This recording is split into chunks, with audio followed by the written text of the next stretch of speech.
কিসের রাত? যেটাকে বলা হয় আমরা বাংলা ভাষায় বলি শবে বরাত। এই শবে বরাতের রাত্রিতে আপনারা প্রাণ খুলে ইবাদত করবেন। এই শবে বরাতের রাত্রিতে প্রাণ খুলে আপনারা নফল ইবাদত করবেন, কোরআন তেলাওয়াত করবেন, জিকির করবেন, ওয়াজ নসিহত করবেন এবং এই শবে বরাতের দিন একটা রোজা রাখবেন। যদি পারেন 3টা রোজা রাখবেন। কয়টা? কয়টা? 3টা। কয়টা? মান সামা ইয়াউমা খামিসা আশারা মিন শাবান লাম তামসাসহুন নারু আবাদা। যে ব্যক্তি শাবানের চাঁদের 14 তারিখ, তার মানে 14 তারিখ শাবানের চাঁদে 14 তারিখ রাত্রিতে কি রাখবে? রোজা রাখবে। দিনের বেলা রোজা রাখবে। কি বেলা? দিনের বেলা রোজা রাখবে। জাহান্নামের আগুন তাকে স্পর্শ করবে না। জোরে কন্যা সুবহানাল্লাহ। আর জোরে। এখন তো আমাদের দেশে অনেক মৌলবী বাড়িছে, শবে বরাত নাই, শবে বরাজ নাই, শবে কদর নাই, মেরাজ নাই, নফল ইবাদত নাই, কত কিছু যে নাই, ঠিক না? আছে না? তো যদি জিজ্ঞেস করেন ভাই আসি কি, কইব আমার হাত আর আমার মাথা। কথা বলেন না কেন? আপনারা মুরব্বী যারা আছেন এখানে ম্যাক্সিমামই মুরব্বী, ফলাফাইন তো নাই বললেই চলে, সব মুরব্বী। আপনারা মুরব্বীরা কি আগে আমলগুলো করে আসতেন না? জীবন থাকতে আমলগুলো করে যাবেন। কথা কি বুঝতে পারছেন? হাদিস শরীফের মধ্যে এসেছে উম্মে সালমা রাদিয়াল্লাহু তাআলা আনহা থেকে হাদিস বর্ণিত। তিনি বলেছেন, আমার নবী রমজান মাস এবং শবে বরাতের মতো, শবে বরাতের লাইলাতুল বরাতের মাসের মতো এত বেশি রোজার কোন মাসে রাখেননি। জোরে বলেন না সুবহানাল্লাহ। আর জোরে। হাদিস শরীফের মধ্যে এসেছে আমার নবী রমজান মাসে রোজা রাখতেন, তারপরে যদি বেশি কোনো মাসে রোজা রাখতেন তাহলে সেই মাসটা হলো শবে বরাতের মাস, কারণ এই শবে বরাত হলো রমজানের প্রস্তুতির মাস। জোরে বলেন না সুবহানাল্লাহ। আর জোরে। শবে বরাতটা কোন মাস? রমজান মাসের জন্য প্রস্তুতি নেওয়ার মাস। এই জন্য রোজা রাখবেন কয়টা? কয়টা? শবে বরাতের রাত্রি ইবাদত করবেন নি? তুবা লি মাইয়ামাল ফি লাইলাতিন নিসফি মিন শাবানা খায়রা। শবে বরাতের রাত্রিতে যেই ব্যক্তি ইবাদত করবে তার জন্য সৌভাগ্য, তার জন্য সন্তোষ। জোরে জোরে কন্যা সুবহানাল্লাহ। আর জোরে। শবে বরাতের রাত ইবাদত করবেন তো বেশি বেশি করে কোরআন তেলাওয়াত করবেন, আল্লাহর জিকির করবেন, দিনের বেলা রোজা রাখবেন, নামাজ পড়বেন। করবেন? এটা আমাদের জন্য একটা পুরস্কারের রাত। বলে হুজুর কেমন ধরনের পুরস্কার বন্ধু? মা আয়েশা সিদ্দিকা রাদিয়াল্লাহু তাআলা আনহা থেকে হাদিস কানা বর্ণিত, আমার নবী, আপনার নবী সরকারে মদিনা মা আয়েশা সিদ্দিকা রাদিয়াল্লাহু তাআলা আনহাকে ডাক দিয়ে বললেন, আয়েশা রে, ও আয়েশা, তুমি কি জানো রে এই রজনীটা কিসের রজনী? ইয়া রাসূলুল্লাহ, আপনি তো ভালো জানেন গো নবী, এই রজনীটা নবী বলেছেন অত্যন্ত বরকতময় রজনী। এই লাইলাতুল বরাতের রজনীতে ও বন্ধু এই বছর কতগুলো আদম সন্তান জন্ম হবে সেটার লিস্ট হবে। কতজন আদম সন্তান মৃত্যুবরণ করবে সেটার লিস্ট হবে। সেটা বন্ধু বাজেট হবে। কি হবে? বাজেট কি হয় না আমাদের জাতীয় পার্লামেন্ট থেকে? কথা বল না কেন? অর্থমন্ত্রীর জন্য অর্থ বরাদ্দ, শিক্ষামন্ত্রীর জন্য শিক্ষা ব্যবস্থা বরাদ্দ, ঠিক কিনা বলেন? আইন মন্ত্রীর জন্য এমনি করে করে, যোগাযোগ সেতু মন্ত্রীর জন্য এরকম আছে না নাই? বন্ধরে আবার এই শবে বরাতের রাত্রে কতগুলো আদম সন্তান বন্ধ পৃথিবীতে জন্ম হবে সেটা বরাদ্দ হবে, কতগুলো মৃত্যুবরণ করবে সেটার বরাদ্দ হবে। এবং এই রজনীতে আপনার আমার আমল আল্লাহর দরবারে বন্ধ পৌঁছানো হবে। জোরে জোরে বলেন না সুবহানাল্লাহ। এই লাইলাতুল বরাতের রজনীতে বন্ধু বান্দার জন্য রিজিক বরাদ্দ করবেন আমার আল্লাহ। হাদিস শরীফের মধ্যে এসেছে। এই জন্য বলছি বন্ধু, দিনের বেলা রোজা রাখবেন, রাতের বেলা নফল ইবাদত করবেন, মিনিমাম কমপক্ষে 12 রাকাত নামাজ পড়বেন। কয় রাকাত? মিনিমাম 12 রাকাত নামাজ পড়বেন। 2 রাকাত করে করে সালাম ফিরাবেন। 4 রাকাত পড়ে বসে বন্ধু 100 বার দুরূদ শরীফ পড়বেন, 100 বার কালেমা তামজিদ পড়বেন, 100 বার ইস্তিগফার পড়বেন, আস্তাগফিরুল্লাহ। কারণ ও ও বন্ধু, আলী ইবনে আবি তালিব রাদিয়াল্লাহু তাআলা আনহু থেকে হাদিস খানা বর্ণিত। আমার নবী, আপনার নবী সরকারে মদিনা, তিনি বলেছেন বরাতের দিন 14 তারিখ দিবাগত রাত্রি লাইলাতুল বরাত বন্ধু উদযাপিত হবে। আজকে কত তারিখ? আজকে 3 তারিখ চলে গেল, ঠিক না? আজকে বারটা কি বার? শুক্রবার। 3 তারিখ কি বার? আজকে শুক্রবার। 4 তারিখ, 5 তারিখ, 6 তারিখ, এরপরে 7 তারিখ মঙ্গলবার। মঙ্গলবারে রাত্রিতে বন্ধু লাইলাতুল বরাত উদযাপিত হবে। আপনাদেরকে বলবো বন্ধু, দুনিয়ার অবস্থা ভালো না। ও মাদাইয়া বেতরা মধ্যপাড়া গ্রামের মানুষ, আমার ভাই বাবারা, আমার মা, আমার বোনদেরকে ডেকে ডেকে বলছি গো, মুখস্থ করে রাখো, হৃদয়ে ধারণ করে রাখো, ব্রেইনে সেট আপ দিয়ে রাখো, কারণ পৃথিবীর অবস্থা ভালো না। এই রজনীটা এত বেশি দামি। আমার নবী বলেছেন শাবানু শাহরি, শাবান আমার মাস, ও রাজাবু শাহরুল্লাহ, রজব হলো আল্লাহর মাস, ও রমাদানু শাহরু উম্মতি, রমজান মাস আমার উম্মতের মাস। ও বন্ধু, মেরাজ হলো ফসল লাগানোর মাস। মেরাজ কিসের মাস? আমি এক্সাম্পল দিছি, আপনারা বুঝতে পারবেন। মেরাজ হলো ফসল লাগানোর মাস, শাবান হলো সেচ এবং কীটনাশক দেওয়ার মাস, আর রমজান মাস হলো ফসল কাটার মাস। রমজান মাস হলো গুনাহ মাফের মাস। রমজান মাস হলো বান্দার পবিত্র হওয়ার মাস। আল্লাহ রাব্বুল আলামিন রমজানের পরিপূর্ণ রোজাগুলো রাখার পরে ও বন্ধু এক রাস্তা দিয়ে ঈদের জামাতে যাবে, আর এক রাস্তা দিয়ে সে তার গন্তব্যে পৌঁছাবে। সে একেবারে মাসুম নিষ্পাপ হয়ে তার ঘরে ঢুকবে। এই জন্য বলছি বন্ধু, শাবান মাস অত্যন্ত বরকতের মাস, ফজিলতের মাস। বন্ধু আমার দিকে তাকান, আমার নবী বলেছেন শাবানের মধ্যরাতে তোমরা রাত ভর ইবাদত বন্দেগী করো, আল্লাহর জিকির করো, নফল ইবাদত করো। 2 রাকাত করে করে বন্ধু নফল নামাজ পড়বেন। কি এটা? বরকতের নামাজ। ও বন্ধু, বরকতের নামাজ। 2 রাকাত করে করে সালাম ফিরাবেন। 4 রাকাতের পরে সালাম ফিরিয়ে বসে 100 বার দরুদ শরীফ, 100 বার আস্তাগফিরুল্লাহ, 100 বার কালেমা তামজিদ। যদি কোনো কিছু নাও পারেন বন্ধু, ও বন্ধু, কমপক্ষে 100 বার দরুদ শরীফ পড়ে আপনি মুনাজাত দিবেন। কারণ বন্ধু, হযরতে আলী ইবনে আবি তালিব রাদিয়াল্লাহু তাআলা আনহু থেকে বর্ণিত, আমার নবী জানিয়ে দিয়েছেন এই বরাতের রাত্রিতে তোমরা অত্যন্ত আনন্দ উৎসবের সাথে ইবাদত করো। কারণ এই মাসের মধ্যে, এই রাতের মধ্যে তোমাদের রিজিক বরাদ্দ করা হবে, তোমাদের জীবনের আমল আল্লাহ রাব্বুল আলামিনের দরবারে পৌঁছানো হবে। এই জন্য বন্ধু, সূর্যটা যখন অস্ত যাবে, শাবানের চাঁদ যেদিন, আমরা 14 তারিখ রাত্রিতে ইবাদত করব। কারণ 14 তারিখ সূর্য অস্ত যাওয়ার পর পরে কিন্তু 15 তারিখ শুরু, ঠিক কিনা বলেন? আমরা মনে করি দিন দিয়ে শুরু, না, আগের দিন দিয়ে বন্ধু শুরু। যখন এই সূর্যটা অস্ত যাবে, আল্লাহ রহমতের ফেরেশতারা ও বন্ধু দুনিয়ার আকাশে নেমে আসবে। এসে তারা ডেকে ডেকে বলবে, তোমরা আল্লাহর কাছে কেউ প্রার্থনাকারী আছো কি? প্রার্থনা করো, আল্লাহ তোমাদের প্রার্থনা কবুল করবে। কোন অসুস্থ মানুষ আছো কি? আল্লাহর কাছে দরখাস্ত করো, প্রার্থনা করো, আল্লাহ তোমাদেরকে শেফা দান করবে, তোমাদেরকে মুক্তি দান করবে। কোন বিপদগ্রস্ত মানুষ আছো কি? বিপদে পড়ে আছো, কোনোভাবেই তোমাদের বিপদ উদ্ধার হচ্ছে না, এই রজনীতে আমার আল্লাহকে ডেকে ডেকে বলো, আল্লাহ গো, বিপদে পড়ে আছি, বিপদ থেকে উদ্ধার করে দাও। এই লাইলাতুল বরাতের রজনীতে প্রাণ খুলে হৃদয় থেকে যখন আল্লাহকে ডাক দিবেন, আল্লাহ রাব্বুল আলামিন আপনাকে বিপদ মুক্ত করে দিবে। ও বন্ধু, বাংলাদেশের মানুষ ভাতের চাইতে বেশি খায় ঔষধ। মিথ্যা বলছি? আপনি দেখবেন প্রতিদিন নিত্যদিনের চাহিদা পূরণের জন্য মুদি দোকানে ভিড় জমাতে হয়। বর্তমান প্রেক্ষাপটে দেখবেন মুদি দোকানের চাইতে ডাক্তারের বন্ধু চেম্বারে সিরিয়াল লম্বা। আরো জোরে বলেন। এই বন্ধু লম্বা সিরিয়াল। তুমি অসুস্থ, তুমি ভালো হচ্ছ না, তোমার বেঁচে থাকার স্বাদ আছে। তুমি লাইলাতুল বরাতের রজনীতে রাত্র যত গভীর হবে, তোমার মালিকের সাথে তত বেশি প্রেমের বন্ধন তোমার শক্ত হবে, ঠিক কিনা বলে?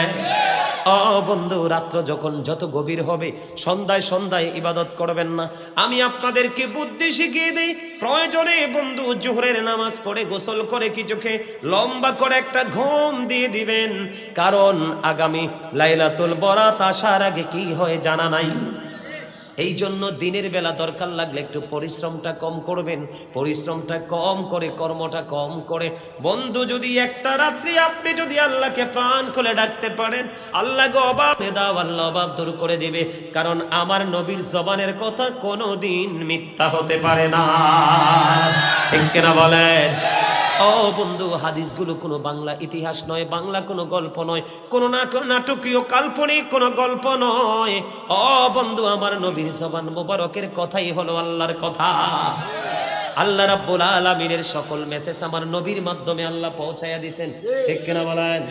আর জোরে।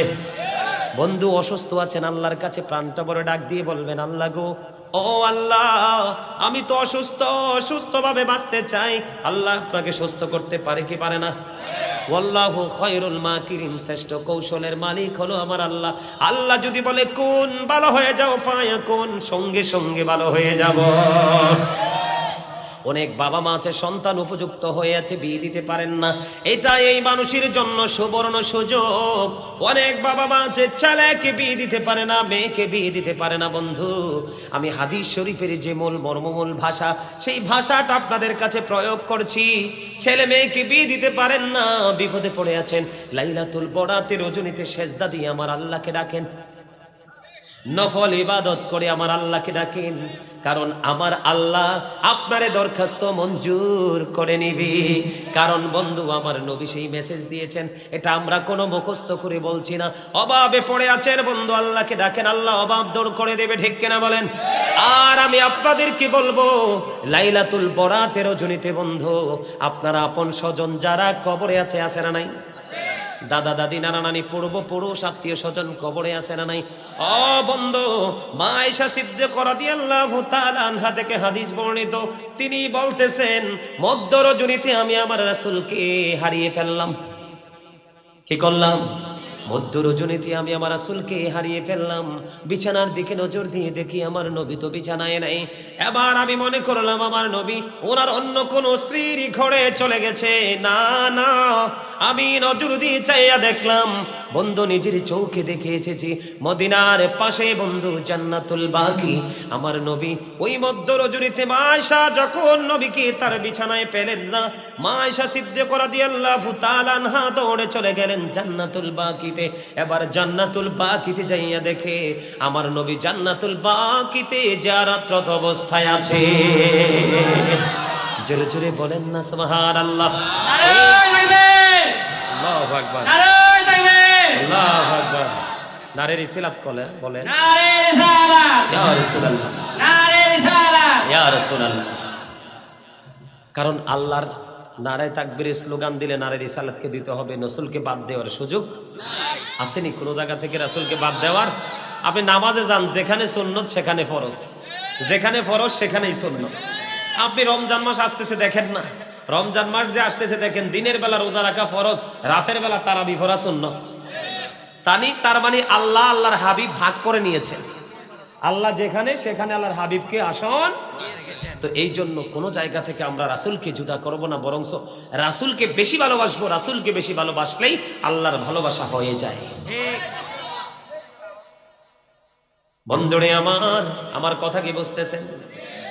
আমার নবী লাইলাতুল বরাতে এত বেশি রোজা রাখতেন। আপনারা 3টা রোজা রাখবেন, কয়টা? মাংসমা ইয়াউমা খামিস আশারা মিন শাবান লাম তামসাসহুন নারু আবাদা। আমার রাসূল বলে দিয়েছেন, যে শাবানের চাঁদে দিনের বেলা একটা রোজা রাখবে, কয়টা? একটা রোজা রাখবে। একটু আগে তো ভালো ছিল,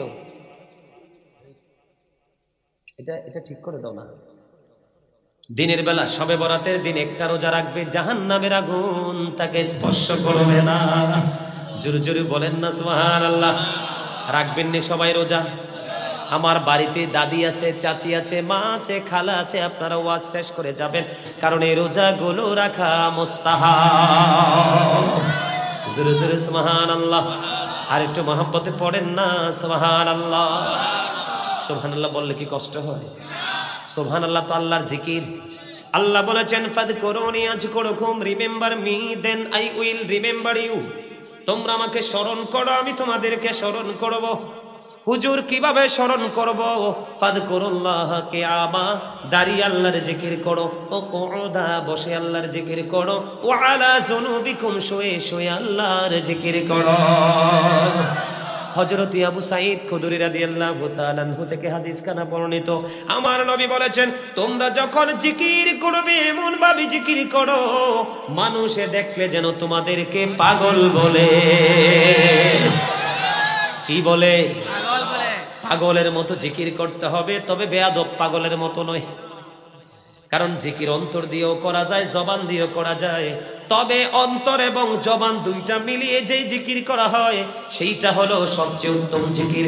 এখন বলে হুজুর জিকির কোনটাকে বলে? সুবহানাল্লাহ বলেন আল্লাহর জিকির, আলহামদুলিল্লাহ বলেন আল্লাহর জিকির, লা ইলাহা ইল্লাল্লাহ বলেন আল্লাহর জিকির, আল্লাহু আকবার বলেন আল্লাহর জিকির। কাউকে ভালো কাজের জন্য উৎসাহ দিবেন, এটা আল্লাহর জিকির। কেউ যখন অন্যায় করবে অন্যায়ের প্রতিবাদ করবেন, অন্যায়কে প্রতিহত করার জন্য চেষ্টা করবেন, এটাও আল্লাহর জিকির। কারণ love for Allah and hate for Allah, ভালোবাসাও আল্লাহর জন্য, আবার ঘৃণাও আল্লাহর জন্য। ঠিক কিনা বলেন? মন্দ লোককে ঘৃণা করব, আমার আল্লাহ খুশি হবে। ইমানদারকে ভালোবাসবো, আমার আল্লাহ খুশি হবে। এটা বুঝে বুঝে চালাকি করে করে আল্লাহ পর্যন্ত পৌঁছাতে হবে। ঠিক কিনা বলে? আমাদেরকে অ্যালার্ট হতে হবে, আমাদেরকে সচেতন হতে হবে, আমাদেরকে অ্যাক্টিভ ম্যান হতে হবে। ও বন্ধু, চুপচাপ গুমরাহির মতো থাকলে চলবে না। আল্লাহর কাছে দোয়া করবেন, আল্লাহুম্মা বারিক লানা ফি রাজাবা ও শাবানা ও বাল্লিগনা রমাদান। ঠিক কিনা বলেন? আল্লাহ গো আমাদেরকে রজব মাসের, শাবান মাসের বরকত দান করো এবং রমজান পর্যন্ত আমাদেরকে পৌঁছায়া দাও। জোরে জোরে সুবহানাল্লাহ। ও বন্ধু, অত্যন্ত বরকতময় রজনী, লাইলাতুল বরাতের রজনী। আমার ওয়াজ কি আপনারা মনে রাখবেন? আপনি ওই রাত্রিতে আল্লাহর কাছে যা দরখাস্ত করবেন তাই আল্লাহ কবুল করবে। আল্লাহ রাব্বুল আলামিনের কম পক্ষে 300 রহমতের দুয়ার সেদিন খুলে দিবে। কয় শত? কম পক্ষে 300 রহমতের দুয়ার খুলে দিবে আল্লাহ। আল্লাহর বান্দার জন্য রহমত সার্ভিস দিবে, বিলিয়ে দিবে। এই জন্য বলছি বন্ধু, সারা জীবন ঘুমাবেন 365টা রাত্রের মধ্যে, সারা 364টা রাত্রি আপনি ঘুমাতে পারবেন। একটা রাত্র আগামী 7 তারিখ মঙ্গলবার লাইলাতুল বরাতের রাত্র, আমি আপনাদেরকে হাত জোর করে বলবো এই রাত্রটাকে আপনারা উদযাপন করবেন, দিনের বেলা রোজা রাখবেন। মিডিয়ার মাধ্যমে গোটা পৃথিবীর বুক থেকে আমার যে ভাই বাবারা, আমার মা বোনের আলোচনা শুনবেন, সবাইকে বলবো আমাদের দেশে দিন, এখন আমাদের দেশে রাত, আমেরিকা লন্ডনে দিন। এইরকম মিলিয়ে মিলিয়ে বিভিন্ন দেশে, ইউরোপ থেকে বন্ধু এশিয়া পর্যন্ত, ছোটখাটো দেশ পর্যন্ত আমি আমার মিডিয়ার মাধ্যমে ভাই বাবা সবাইকে বলবো আপনারা সবাই লাইলাতুল বরাতে উদযাপন করবেন, দিনের বেলা রোজা রাখবেন, রাতের বেলা আল্লাহর জিকির করবেন, নফল ইবাদত করবেন, কোরআন তেলাওয়াত করবেন, আপন স্বজন যারা তাদের কবরের পার জিয়ারত করবেন। অনেকেই বলে যে ঘরে বসে বসে ফাতিহা শরীফ, ইখলাস শরীফ পড়লেই তো জিয়ারত হয়ে যায়। জিয়ারত মানে হলো সাক্ষাৎ করা, পরিদর্শন করা। ঠিক কিনা বলেন? আপনি আজ জিয়ারা মানে সাক্ষাৎ করা, কি করা? আপনি যদি কবরের পারে না যান তাহলে জিয়ারত হবে না। ঠিক কিনা বলেন? আমার নবী যদি মকদুর জুড়িতে জান্নাতুল বাকিতে গিয়ে জিয়ারত করতে পারে, ও বন্ধু 1,24,000 নবী রাসূলের মধ্যে 8টা নবীকে আল্লাহ স্বর্গীয় উপাধি দিয়েছেন। এর মধ্যে আপনার আমার নবীকে দিয়েছেন চিরস্থায়ী উপাধি, যেই নবীর নাম তওবা নামের গাছের কোটি কোটি পাতায়, জান্নাতের রোমে রোমে যেই নবীর নাম, হুর গেলমানের কপালে এবং সিনায় যেই নবীর নাম, ফেরেশতাদের গলায় ঝুলানো সেই যেই নাম, এই যেই নামের কারণে কারবালার ময়দানে 61 হিজরিতে ইমাম হুসাইন 72 জন সঙ্গী নিয়ে শাহাদাত বরণ করলো। এই কালেমার তাজেশি পাওয়ারে রহমতে যুগে যুগে মানুষগুলো বন্ধু ইমানের সুশীতল ছায়া তলে আসবে। ঠিক কিনা বলেন? আমার নবী যদি জান্নাতুল বাকিতে গিয়ে জিয়ারত করতে পারে, আমাদের জিয়ারত করা উচিত কিনা? বেশি করে কবরের পারে যাবেন। এখন কিছু ভণ্ড মৌলবী বের হইছে, পড়াশোনা ভালো নাই, তারা বলে কবর জিয়ারত করতে হবে না। আপনাদের এলাকায় মনে হয় নাই, আমাদের অনেক দেখি। কবর জিয়ারত করতে গেলে অনেকেই বলে কবর পূজা করতে গেছে, আছে না নাই? আমি আপনাদেরকে বলবো, আমার নবী প্রথম দিকে কবর জিয়ারত করতে নিষেধ করেছিলেন, পরে আমার নবী আবার বলেছেন তোমরা কবর জিয়ারত করো। কারণ কবর জিয়ারত যখন করবা তোমার মৃত্যুর কথা মনে হবে, তুমিও যে ওই পথযাত্রী হবে সেটা তোমার মাথায় ঢুকবে, তোমার মনের করে একটু ভয় ঢুকবে, আল্লাহ রাসূলের কথা মনে হবে, তুমি সফট হয়ে যাবে, তুমি নমনীয় হয়ে যাবে। তোমার মধ্যে এমনও হতে পারে কবরের সিমটম দেখে, বন্ধু যেমন লাইলাতুল বরাতের রাত্রে যদি কেউ জিয়ারত করতে যায়, কবরস্থানে কোনো বাতি থাকেনি, অন্ধকার, মুমিন যারা আল্লাহর প্রিয় বান্দা যারা, তারা চিন্তা করবে মনিব আমার মা বাবাই ঘোর অন্ধকার জঙ্গলে শুয়ে আছে, আমিও তো সেখানে থাকতে হবে। এই ভয় যদি কোনো মানুষের অন্তরে ঢুকে, চিন্তা যদি ঢুকে, আমার মনে হয় সকাল থেকে তার জীবনটা বদলে যাবে। এই জন্য নবী বলেছে কবরে বেশি বেশি আসা যাওয়া করো, ঠিক কিনা বলে? বন্ধুরে আমার, কবরের পারে যাবেন, ফাতিহা পড়বেন, ইখলাস শরীফ পড়বেন, কোরআন শরীফের অন্য আয়াতে কারিমা জানা থাকলে সূরা পড়বেন, দুরুদ সালাম পড়বেন, দাঁড়িয়ে দাঁড়িয়ে কোরআন তেলাওয়াত করবেন, আপনার আপন স্বজনের জন্য সওয়াব রেসানি করবেন, ঠিক কিনা বলে? বন্ধুরে আমার, লাইলাতুল বরাতের রাতের ফজিলত নিয়ে যদি আমি আলোচনা করি, একটা মিসাল দিব। হযরত ঈসা রুহুল্লাহ তিনি কিন্তু পৃথিবীতে বাবা ছাড়া আসছে, কি ছাড়া আসছে? বাবা ছাড়া আসছে।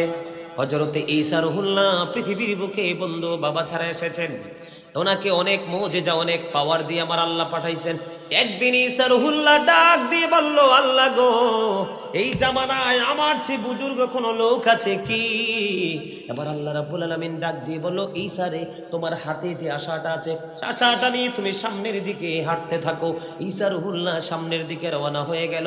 যাইতে যাইতে হঠাৎ করে সামনের দিকে চাইয়া দেখলেন রাস্তার মধ্যখানে বিশাল একটা সাদা পাথর দেখা যায়।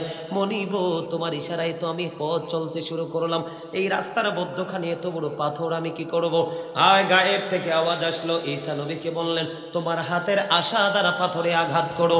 পাথরে যখন আল্লাহর নবী ঈসা রুহুল্লাহর আশা দ্বারা যখন আঘাত করলেন, আঘাত করতে দেরি, পাথরটা ফাইটা দুইটা টুকরা হয়ে যায়। জোরে জোরে সুবহানাল্লাহ।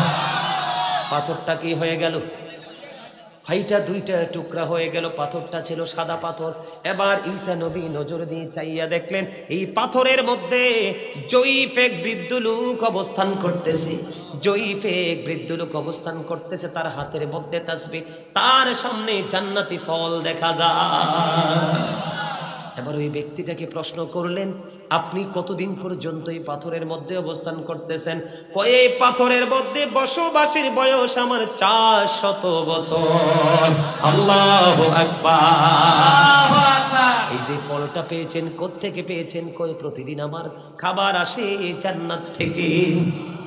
আল্লাহ কিন্তু কোরআনে ইনশিওর করেছেন, ইনদা রাব্বিহিম ইউরজাকুন, যারা আল্লাহওয়ালা হয়ে কবরে যাবে, বন্ধু আমার দিকে তাকান, আমার রাসূল বলেছেন আল কবরু রাউজাতুম মির রিয়াদিল জান্নাতি ওয়া হুফরাতুম মিন হুফারিন নার, কবরটা জান্নাতের একটা বাগান হবে, জাহান্নামের একটা গর্ত হবে, তারই অন্যতম একটা নিদর্শন।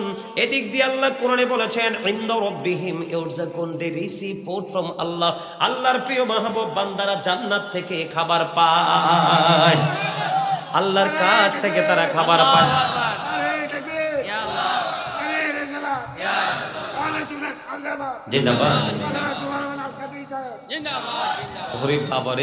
চামড়া বুড়ো হইছে, প্রেম বুড়ো হইছে না?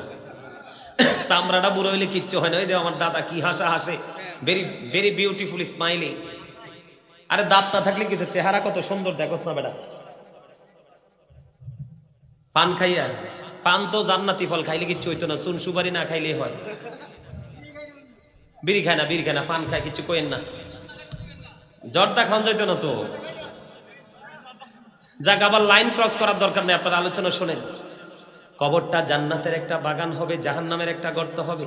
আমার আল্লাহ বলতেছে আল্লাহর প্রিয় বান্দাদের জন্য জান্নাত থেকে, আল্লাহর কাছ থেকে আল্লাহ খাবার পাঠায়। তারই অন্যতম একটা নিদর্শন, সিমটম হলো ওই লোকটা বলে 400 বছর আমি পাথরের মধ্যে অবস্থান করতেছি। 400 বছর এই ফল কয়ে জান্নাতি ফল আল্লাহ বরাদ্দ দিয়েছেন। সুবহানাল্লাহ। এবার আল্লাহর নবী ঈসা রুহুল্লাহ সিজদায় পড়ে আল্লাহকে ডেকে ডেকে বলে, আল্লাহ গো, আমার তো ভুল হয়ে গেছে, আল্লাহকে আমি তো মনে করেছি আমার চেয়ে বুজুর্গ আর কেউ নেই। এই পাথরের মধ্যে যে বৃদ্ধ লোক 400 বছর অবস্থান করতে, সে তো আমার চাইতেও বুজুর্গ। এবার আল্লাহ রাব্বুল আলামিন ঈসা নবীকে ডাক দিয়ে বলল, ঈসা রে, তুমি শুনে রাখো, লাইলাতুল বরাতের রাত্রিতে আমার যে বান্দাগুলো প্রাণ খুলে আমি আল্লাহকে ডাকবি, আমার ইবাদত করবে, আমার হাবিব যে সিস্টেম দেখিয়ে দিয়েছে সেই সিস্টেম অনুযায়ী আমল করবে, আমি আমার ওই বান্দাগুলোকে, আমার হাবিবের উম্মতগুলোকে, এই যে পাথরের মধ্যে 400 বছর অবস্থান করতেছে ওই ব্যক্তির চাইতে আরো বুজুর্গ, তার চাইতে বড় বুজুর্গ হিসাবে কবুল করব। জোরে জোরে বলেন না সুবহানাল্লাহ। সুবহানাল্লাহ ওয়ালহামদুলিল্লাহ লা ইলাহা ইল্লাল্লাহ, সুবহানাল্লাহ আলহামদুলিল্লাহ লা ইলাহা ইল্লাল্লাহ, লা ইলাহা ইল্লাল্লাহ, লা ইলাহা আরশি কুরসি লৌহ কলম সৃষ্টি যাহার অসিলা, আরশি কুরসি লৌহ কলম সৃষ্টি যাহার অসিলা, নিজে আল্লাহ খুশি হইয়া নাম রাখলেন হাবিবুল্লাহ। সুবহানাল্লাহ আলহামদুলিল্লাহ লা ইলাহা ইল্লাল্লাহ, লা ইলাহা ইল্লাল্লাহ, লা ইলাহা ইল্লাল্লাহ, নামের সাথে নাম মিশাইয়া যারে আল্লাহ পাঠাইলা, নিজে আল্লাহ দোস্ত বলে তাহার প্রেমে মজিলা।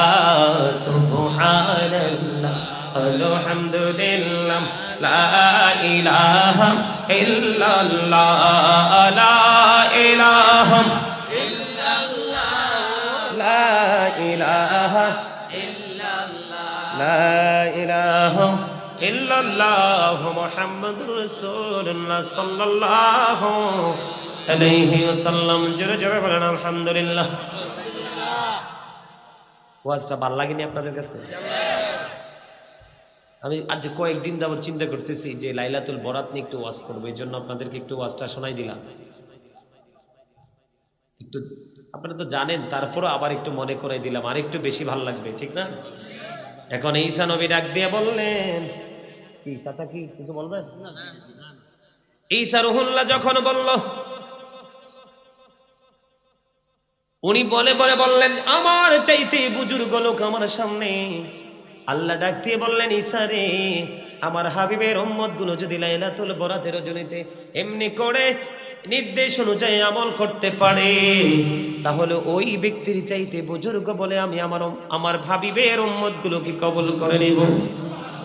এবার ঈসা নবী একটা ডাক দিয়ে বলে, আল্লাহ তুমি যদি আমাকে নবী না বানাইয়া আখির নবীর উম্মত যদি বানাইতা, আমি ধন্য হতাম। এই সবে বরাত অত্যন্ত নিয়ামতের একটা রাত, ভাগ্য রজনী। আপনার রিজিক বরাদ্দ হবে, আপনার আমল আল্লাহর দরবারে পৌঁছে যাবে। বেশি করে জিকির করবেন, কি করে? বেশি করে জিকির। নামাজ হলো আল্লাহর জিকিরের জলসা। নামাজ কি? আল্লাহর জিকিরের জলসা, যেটা একই জায়গায় দাঁড়িয়ে এবং বসে সব মণ্ড করা হয়, এটা হলো আল্লাহর জিকিরের জলসা। আর হজ হলো আল্লাহর জিকিরের জুলুস, যেটা বিভিন্ন জায়গা পরিদর্শন করে সম্পন্ন করতে হয়। করবেন নি? নামাজ পড়বেন তো?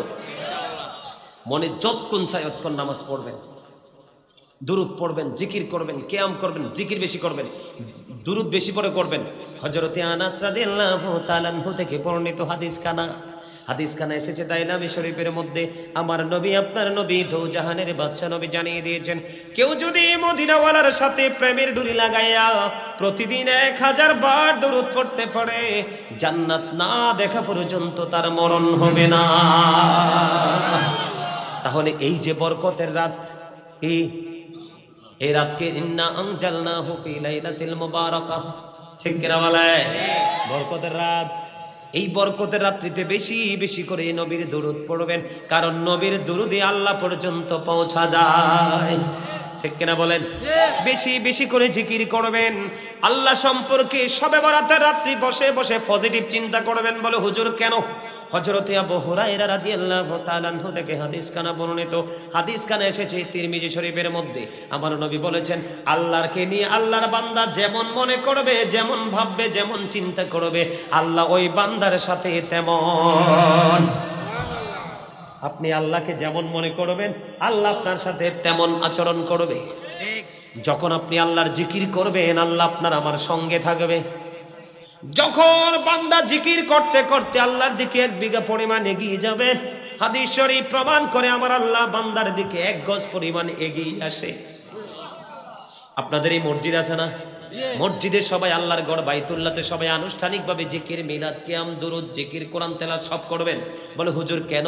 আমার নবী জানিয়ে দিয়েছেন, কোন বান্দা যখন কোন মজলিসে, কোন জলসায় আল্লাহর জিকির করে, আল্লাহ ডেকে ডেকে বলে, আমি আমার ওই বান্দার জিকির তার চাইতে উত্তম জলসায় করি। বন্ধুরে আমার, বান্দা যখন আল্লাহর দিকে এক হাত পরিমাণ এগিয়ে যায়, বান্দার দিকে আল্লাহ 2 হাত পরিমাণ এগিয়ে আসে। বান্দা যখন আল্লাহর দিকে হেঁটে হেঁটে যেতে চায়, আল্লাহ আল্লাহর বান্দার দিকে বন্ধু দৌড়ে চলে আসে। এই জন্য বলছি, এই লাইলাতুল বরাতের রাত্রিতে বন্ধু আবারও বলছি, কোরআন তেলাওয়াত করবেন, আল্লাহর জিকির করবেন, নফল ইবাদত করবেন, দিনের বেলা রোজা রাখবেন। একটা রোজা যদি আপনি বরাতের দিন রাখতে পারেন, জাহান্নামের আগুন আপনাকে কখনোই স্পর্শ করবে না। আরো জোরে বলেন না সুবহানাল্লাহ। আল্লাহ যেন আমাদেরকে লাইলাতুল বরাতকে প্রাণ ভরে দিন এবং রাত্রিকে উদযাপন করার তৌফিক দান করে, সকল বলেন আমিন। আরো জোরে বলেন আমিন। আর একটু মহব্বতে। তাবারুক আছে? তাবারুক নাই? তাহলে সব তো সাচ্চা লোক, সব সাচ্চা। আপনাদেরকে আমি একটা কথা বলি, আপনাদের মাহফিলে কিন্তু মুরব্বী মানুষ বেশি, ফোলাফাই নাই। তোমরা যেই থাকাটা আসো না, আমি তো তোমরা ফলো করতেছি। আমি করি জিকির, তোমরা করো ঢং। তোমরা এরকম থাকা আসো, এই থাকা দিয়ে লাভ নাই তোরে ভাই। নমনীয়তার সাথে, কারণ এই জিকির আল্লাহ কার? কার? দরুদ কার? নবীর প্রেমের দরুদ। আল্লাহ এবং আল্লাহর হাবিবকে জীবনের চাইতে বেশি ভালোবাসতে হবে। নবীকে যদি আপনি জীবনের চাইতে বেশি ভালোবাসতে না পারেন, তাহলে কখনোই আপনি ইমানদার নন। তা আমি নবীর প্রেমের দরুদ পড়ি, আপনি হাসেন, তো আপনি কি উম্মত হইলেন? মনে রাখবেন, কিয়ামতের দিন নবী যার পক্ষে সুপারিশ করবে, তার নসিবে সাফায়াত জুটবে। নবী যার পক্ষে কথা বলবে না, তার সুপারিশ, তার নসিবে নেয়ামত জুটবে। কারণটা হলো, I am from the light of Allah and everything has been created from my light. রাসূল বলতেছেন, আমি হলাম আল্লাহর নূর থেকে, সৃষ্টির প্রত্যেকটা বস্তু আমি নবীর নূর থেকে। জোরে কন্যা সুবহানাল্লাহ। The very first thing Allah created was my light. আমি ওই সময় নবী যখন আদম ছিল দেহ এবং রূহের মাঝে।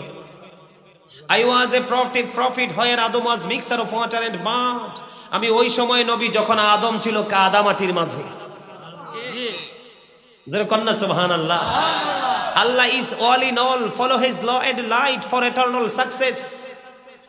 আল্লাহ সব কিছু, ঠিক কিনা বলে? কিন্তু ফলো করতে হবে কাকে? নবীকে। নবীর কাছে যে আল্লাহ যে বিধান দিয়েছে সেই বিধানকে, তাহলে আপনি চিরস্থায়ী সফলতা অর্জন করতে পারবেন। সচেতন হতে হবে, এলার্ট হতে হবে, সবসময় খামখেয়ালি করা যাবে না। আমি আপনাদেরকে বলি, আপনারা যারা বাবা হয়েছেন, এখানে মুরব্বী মানুষ, আপনাদের এলাকার ছেলেরা কিন্তু ভেরি উইক, অনেক দুর্বল। কেন জানেন? ওই লাস্টে কিছু ছেলে আছে মোটামুটি, ওই যে কর্নারে তো আছে কিছু ছেলে, কিন্তু এইরকম তো থাকার কথা ছিল না। আপনাদের চাইতে বেশি থাকার কথা ছিল তাদের। কারণ এখন বাংলাদেশে মুরব্বীর সংখ্যা কম, যুবকদের সংখ্যা বেশি। কথা বলেন না কেন? আপনাদের এলাকার ছেলেরা কিন্তু স্ট্রং নয়, তারা অ্যাক্টিভ নয়। এটার জন্য আপনারা দায়ী। বলো হুজুর কেন আপনারা দায়ী? সন্তান যত বড়ই হোক, মা বাবার কাছে ছোট্ট মাসুম বাচ্চা। মাস্টার হয়তো শাসন করবে না, আমার স্টুডেন্ট বড় হয়ে গেছে। এলাকার মুরব্বীরা কথা বলবে না, আব্দুর রশিদের ছেলেটা বড় হয়ে গেছে। কিন্তু মা বাবার কাছে কোনোদিনও সন্তান বড় সারা জীবনই সন্তান মায়ের কাছে, বাবার কাছে দোলনায় যেমন তেমন। ঠিক কিনা বলে? সম্মানিত উপস্থিতি, আপনাদের মধ্যে কিছু হিসাব নিকাশের গরমিল আছে। সেই গরমিলের মধ্যে আমি ছোট্ট একটা হাদিস শরীফ আপনাদেরকে বলবো। আমার নবী, আপনার নবী সরকারে মদিনা, তিনি বলেছেন পিতামাতাকে দায়িত্ব দিয়েছেন। এই জন্য আমি প্রায় সময় বলি, every parent should take care their children very carefully. প্রত্যেকটা পিতামাতার উচিত তাদের সন্তানের দায়িত্ব যত্ন সহকারে পালন করা। আর আমরা সন্তান হিসাবে আমাদের উচিত we should obey our parents. আমাদের প্রত্যেকের উচিত আমাদের পিতামাতাকে মান্য করা। কেননা paradise of the child under the feet of the mother. মায়ের পায়ের নিচেই সন্তানের জান্নাত। ইন্নাল জান্নাতা তাহতা আকদামিল উম্মাহাতিকুম। মায়ের পায়ের নিচে, তোমাদের মায়ের পায়ের নিচেই তোমাদের জান্নাত। রাসূলকে যখন প্রশ্ন করা হলো, উত্তম ব্যবহার আমার কাছ থেকে কে বেশি পাবে? তোমার কি অন্তরে কি প্রেমের জোয়ার আসছে? প্রেম প্রেম ভালোবাসা মনে হয়েছে? কার কথা মনে হয়েছে? রাসূলকে যখন প্রশ্ন করা হলো আমার কাছ থেকে সবচেয়ে ভালোবাসা কে পাওয়ার হক বেশি, রাসূল বললেন ক্বালা উম্মুকা, তোমার মা, ইউর মাদার। রাসূলকে আবার প্রশ্ন করা হলো ক্বালা সুম্মা মান, তারপরে কে? রাসূল বললেন ক্বালা উম্মুকা, তোমার মা, ইউর মাদার। রাসূলকে আবার প্রশ্ন করা হলো ক্বালা সুম্মা মান ইয়া রাসূলুল্লাহ, নেক্সট কে? রাসূল বললেন ক্বালা উম্মুকা, ইউর মাদার, তোমার মা। আবার রাসূলকে প্রশ্ন করা হলো ক্বালা সুম্মা মান, নেক্সট কে? রাসূল বললেন ক্বালা আবুকা, ইউর ফাদার, তোমার বাবা। দেখেন মা বাবার মর্যাদা আল্লাহর কাছে কত বেশি। আল্লাহ বলেছেন ওয়াবুদুল্লাহ ওয়ালা তুশরিকু বিহি শাইয়্যা ওয়া বিল ওয়ালিদাইনি ইহসানা। ওয়াবুদুল্লাহ, তোমরা আল্লাহর ইবাদত করো। ওয়ালা তুশরিকু বিহি শাইয়্যা, আল্লাহর সাথে কোনো কিছুকে শরীক করিও না। ওয়া বিল ওয়ালিদাইনি ইহসানা, মা বাবার সাথে ভালো আচরণ করতেই থাকো। মা বাবার স্থান কোথায়? আল্লাহর কোরআনে। জোরে কইতেন না সুবহানাল্লাহ? সেই বাবা মা বর্তমানে উদাসীন। সেই বাবা বর্তমানে কি? উদাসীন। বলে হুজুর কেন বললেন উদাসীন? উদাসীন এই জন্য বলেছি, বর্তমান যুগের ছেলেরা ইহুদি খ্রিস্টানের কালচার বেশি পছন্দ করে। চুলের মাথা, চুলটাকে 3 তলা 4 তলা ফাউন্ডেশন করে। কানের গোড়াটা ডিজিটাল রেল লাইনের মতো। এটা হাসির ওয়াজ না, এটি বোঝার ওয়াজ। কানের গোড়াটা ডিজিটাল রেল লাইনের মতো, তার উপরটা হচ্ছে পদ্মা সেতুর উপরের যেই পিচ ঢালা রাস্তার মতো। আপনারা গেছেন কিনা জানি না, পদ্মা সেতুর উপরে গেলে মনে হবে যে সিঙ্গাপুরে আছেন, বাংলাদেশ না। এটা এত সুন্দর, মনে হয় পিচ ঢালা রাস্তার মতো। আর মাথার তালুটা হয় বাবুই পাখির বাসার মতো। এই আপনারা কি একবার বাবা মাদেরকে বলছি, আপনারা কি একবারও চিন্তা করেননি, একবারও এই কথাটা ভাবেননি যে যেই বাচ্চাটা যেই সেলুনে চুল কাটার জন্য চলে গেল, সেই সেলুনে কিন্তু একটা মুসলমানের ছবি নাই, সব ইহুদি নাসারার ছবি। আপনার সন্তান যে ইহুদি নাসারদেরকে দেখে তার মাথাটা ডিজাইনেবল বানাইলো, আপনি কি একবারও ভেবেছেন যে এটা কি শরীয়ত সম্মত কিনা, কোরআন হাদিস সম্মত কিনা? এই মন দিয়ে কথা শোনেন, তাহলে আপনাদের লাভ হবে। আমি আপনাদের শত্রু নই, আমি আপনাদের বন্ধু হয়ে এসেছি। আপনারা যদি আমাকে শত্রু মনে করেন তাহলে এটা আপনাদের পার্সোনাল ম্যাটার, ব্যক্তিগত চিন্তা। কেন বলছি জানেন? আল্লাহ কোরআনে বলেছে ইন্নাল কাফিরিনা কানু লাকুম আদুওয়াম মুবিনা। আল্লাহ বলেছেন the heretics are the eternal enemy of the believers. ইমানদারদের প্রকাশ্য শত্রু হলো বেঈমানেরা। কারা? এখন বেঈমানদের স্টাইল আপনার সন্তান ঘরে নিয়ে এসেছে। একবার কি আপনি প্রশ্ন করেছেন যে বাবা তুমি চুলটা কেন কাটলা, কিসের জন্য কাটলা, কার পরামর্শে কেটেছো? এই আল্লাহ রাসূল বলেছেন, আমার দিকে তাকান, যুবক তোমরা যারা আজকে যুবক আছো, কালকে তোমরা বাবা হবে। যেদিন তোমরা বাবা হয় সেদিন তোমরা বুঝতে পারবে সন্তানের অন্যায় বাবা মার কলিজায় কতটুকু আঘাত করে। এখন তো তোমরা ইয়াং ম্যান, রং তামাশায় আছো, তোমরা বোঝো না। সন্তান যখন কোনো গর্হিত আচরণ করে পিতামাতার কলিজা ফাইটটা যায়। কথা বলেন না কেন? আল্লাহ রাসূল বলেছে আদিবু আওলাদাকুম আলা সালাতি খিসালিন হুব্বি নাবিকুম ওয়া হুব্বি আহলি বাইতিহি ওয়া আলা কিরাতিল কুরআন। রাসূল বলেছে এই পিতামাতা, আপনারা যারা বাবা মা হয়েছেন তাদেরকে আমি বলছি, আমার নবী বলেছেন আদিবু আওলাদাকুম আলা সালাতি খিসালিন হুব্বি নাবিকুম ওয়া হুব্বি আহলি বাইতিহি ওয়া আলা কিরাতিল কুরআন। এই পিতামাতাকে বলছে তোমরা তোমাদের সন্তানদেরকে 3টি বিষয় শিক্ষা দাও। কয়টি? একটা হলো হুব্বি নবীকুম, teach the love of the prophet, নবীর প্রেম শিখাও। ও হুব্বি আহলে বাইতিহি, টিচ ফ্যামিলি লাভ, নবীর পরিবারের ভালোবাসা শিখাও। আমার রাসূল বলেছেন ও আলা কিরাতিল Quran, learn to recite the holy Quran, Quran তেলাওয়াত শিখাও। কয়টা বাবা মা শিখিয়েছেন, সেই ট্রেনিং সন্তানকে দিয়েছেন? দেননি। কি জবাব দিবেন আল্লাহর কাছে?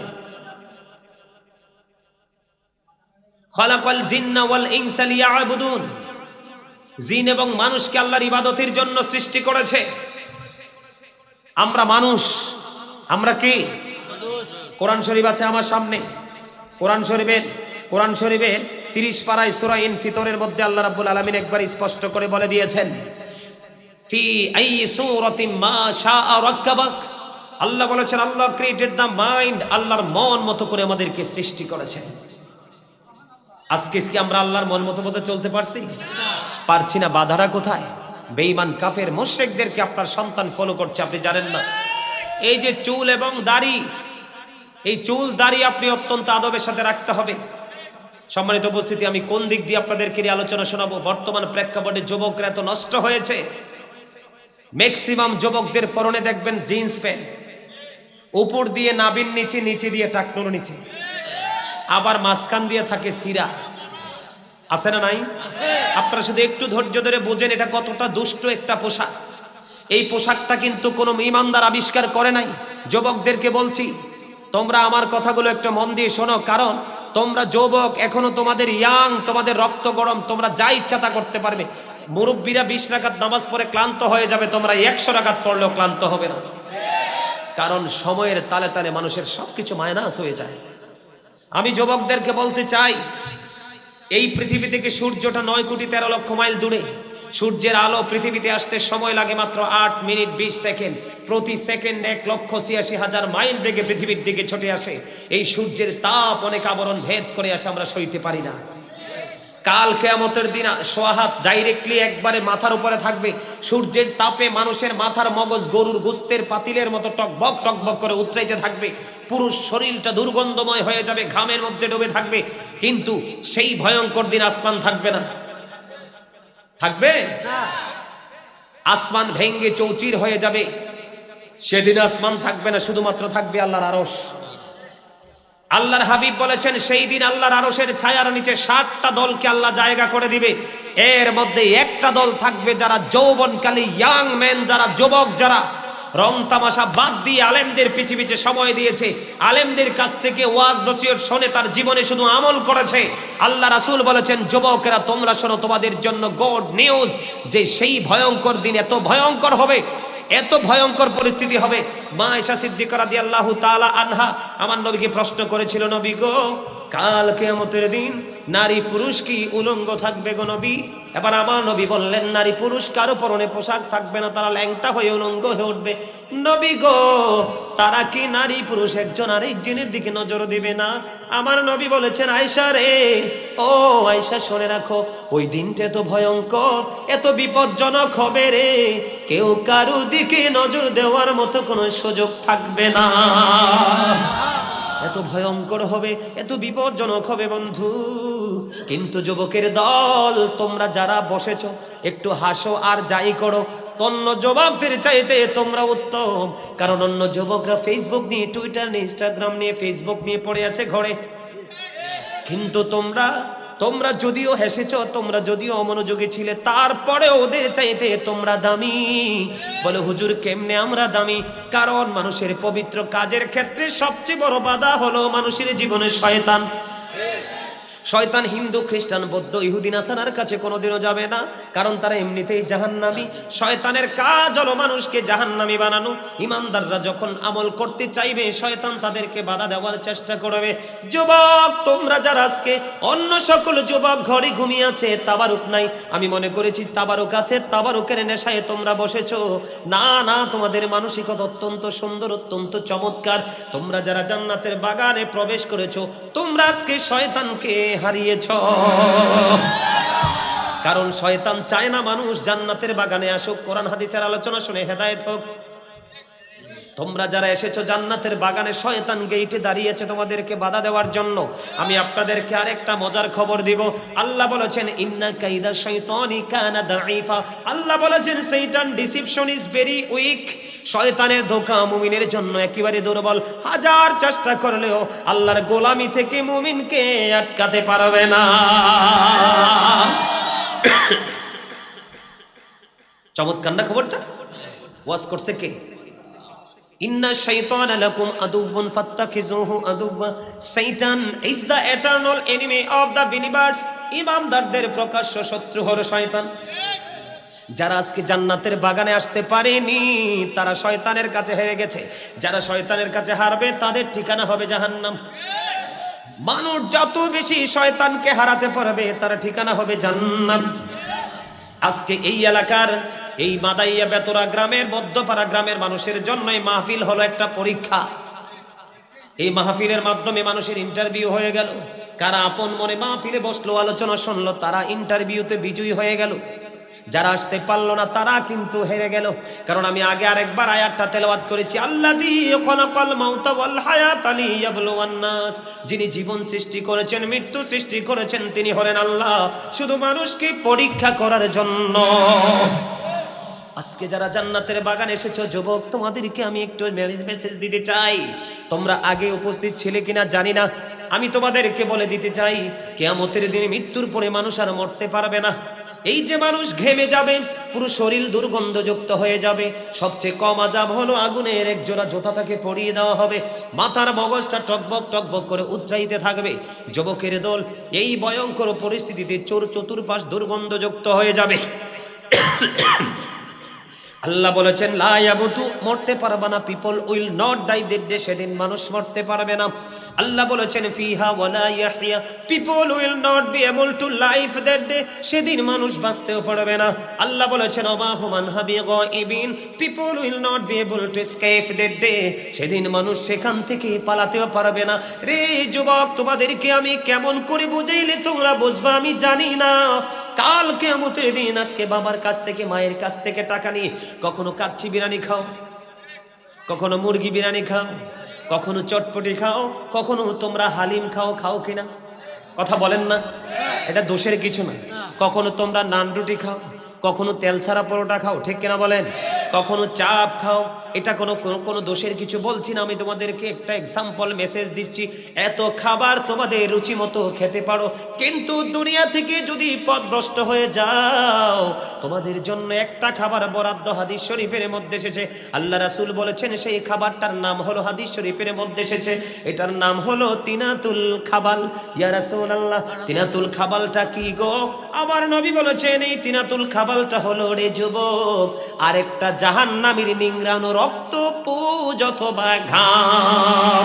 আওয়াজ তোলে বলেন না নাউজুবিল্লাহ। কি করবা সেদিন? উপায় আছে? বলো। মুরব্বীরা বলবেন না, যুবকরা বলো। এরে ভাই, এই খয়েরি টুপি, এই একটা টুপি ছাড়া একটা টুপিওয়ালা, এটা কথা কর জায়গা না এখানে। আমার কথা শোনার জায়গা। এটা ক্লাস। এটা কি? এটা ক্লাস। তোমরা সবাই আমার স্টুডেন্ট। এই যে আমার দাদার বয়স হবে 80, কিন্তু আজকে এই মুহূর্তে আমার ছাত্র। মিথ্যা বলছি? এটা ক্লাস চলতেছে, এটা টিচিং প্রফেশন।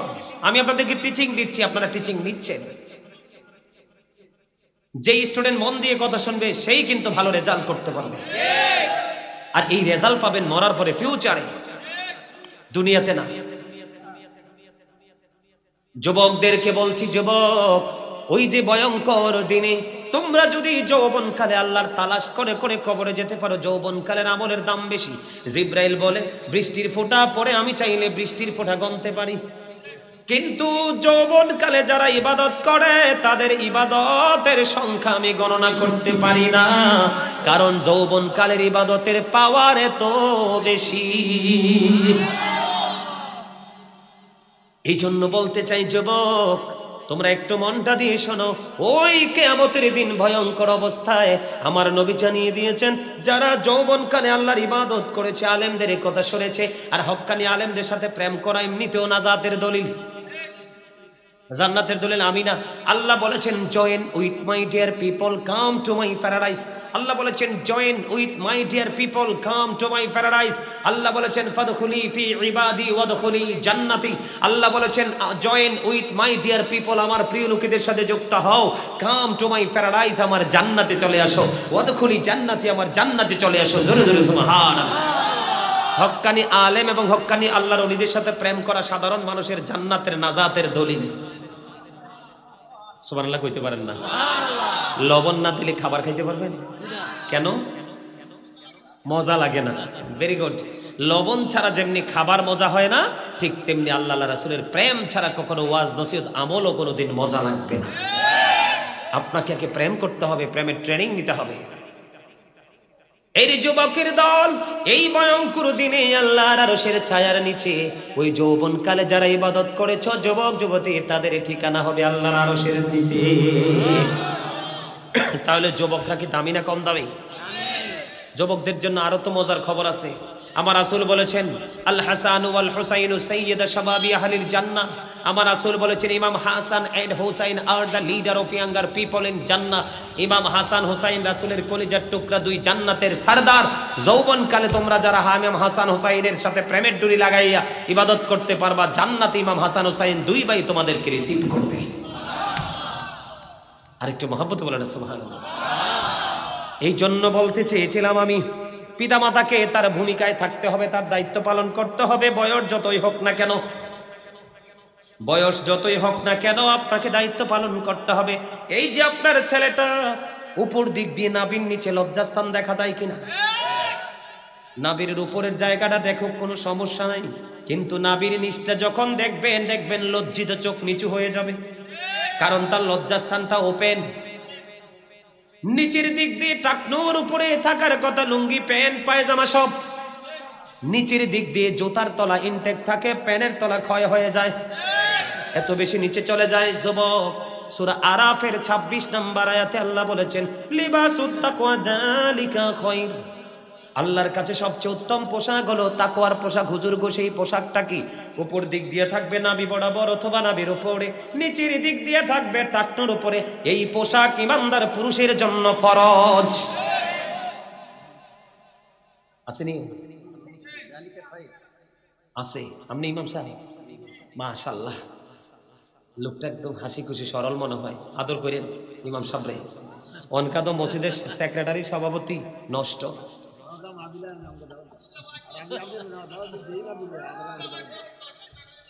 হ্যাঁ হ্যাঁ, আছে না? ম্যাক্সিমাম নষ্ট, সুদকুর ঘুষকুর সিটার বাটপার টাউট। ইমাম সাহেব ওয়াজ করতে পারে না, জুমার দিনে মাইর দিব দইরা, ঠিক কিনা বলেন? আপনাদের এখানকার কথা বলছি না, ম্যাক্সিমাম জায়গায় আছে না? আছে না? মিথ্যা বললাম? বন্ধুরে আমার দিকে তাকান। যুবক, তোমাদের জন্য ওয়াজটা করছে, কারণ মুরব্বীরা এখনো তারা নম্রতা ভদ্রতা আছে, তোমরা জানো না, এই জন্য করতে পারো না। এই যে উপর দিক দিয়ে নাভির নিচের পোশাকটা পরেছো, লজ্জাস্থান দেখা যায়। আল্লাহ বলেছেন ইয়া বানি আদামা কদ আনজালনা আলাইকুম লিবাসান ইউয়ারি সাওআতিকুম ওয়া রিশান ওয়া লিবাসুত তাকওয়া যালিকা খায়র। আল্লাহ বলেছেন আমি আদম সন্তানের জন্য পোশাক দিয়েছি লজ্জাস্থান ঢাকার জন্য। লজ্জাস্থান ঢাকলে তার সৌন্দর্য বৃদ্ধি পায়। তবে এই পোশাকের মধ্যে সবচেয়ে উত্তম হলো তাকওয়ার পোশাক, যেটা ইমানদাররা উপর দিয়ে নাভি বরাবর অথবা উপরে নিচের দিক দিয়ে টাকনোর উপরে রাখবে। বন্ধু, এখন যদি আপনি উপর দিয়ে না টাকনোর নিচে, উপর দিয়ে নাভির নিচে, নিচে দিয়ে টাকনোর নিচে থাকে, তাহলে আপনার লসটা কি আমি আপনাকে বলি? আপনি সীমা লঙ্ঘন করেছেন। ইন্নাল্লাহা লা ইয়াহদি মান হুয়া মুসরিফুন কাযযাব।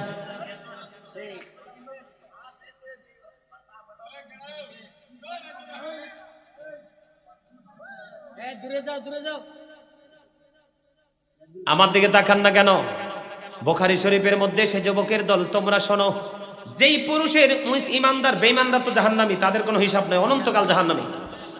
যুবক, তোমাদেরকে বলছি, যেই পোশাকটা তোমাদের টাকটুর নিচে চলে যাবে, তার ঠিকানা হবে জাহান্নাম। এখন এই পোশাক পরে নামাজ পড়লে হবে কিনা, একটা হাদিস শরীফ বলবো আমি আপনাদেরকে। আমার নবী মসজিদে অবস্থান করতেছেন, হঠাৎ করে একজন ব্যক্তি এসে নামাজের নিয়ত করে ফেললো। নামাজের নিয়ত করার পরে নবী বললেন তুমি ওযু করে আসো। তিনি ওযু করতে গেলেন, ওযু করে এসে আবার নামাজের নিয়ত বাঁধলেন। নবী বললেন তুমি ওযু করে আসো। তিনি আবার ওযু করতে গেলেন, ওযু করে এসে তিনি আবার বন্ধু নামাজের নিয়ত করলেন। নবী বললেন তুমি ওযু করে আসো। বারবার কেন গো ওযুর কথা বলছে? নবীর রহস্য নিশ্চয় আছে, ঠিক কিনা বলেন? নবী বারবার বলছেন, নিয়ত ভেঙে ওযু করতেছেন। ইয়া রাসূলুল্লাহ কেন গো বারবার ওযুর কথা বলছেন? আমার নবী ডাক দিয়ে বললেন, বারবার ওযুর কথা বলার কারণ হলো, বারবার ওযুর কথা বলার কারণ হলো, এখানে সবচেয়ে বড় কারণ হলো বন্ধু, যেই পোশাক পরে সে নামাজে দাঁড়িয়েছে, সেই পোশাক পরে কিয়ামত পর্যন্ত নামাজ পড়লেও নামাজ কবুল হবে না, কারণ তার পোশাকটা টাকনুর নিচে।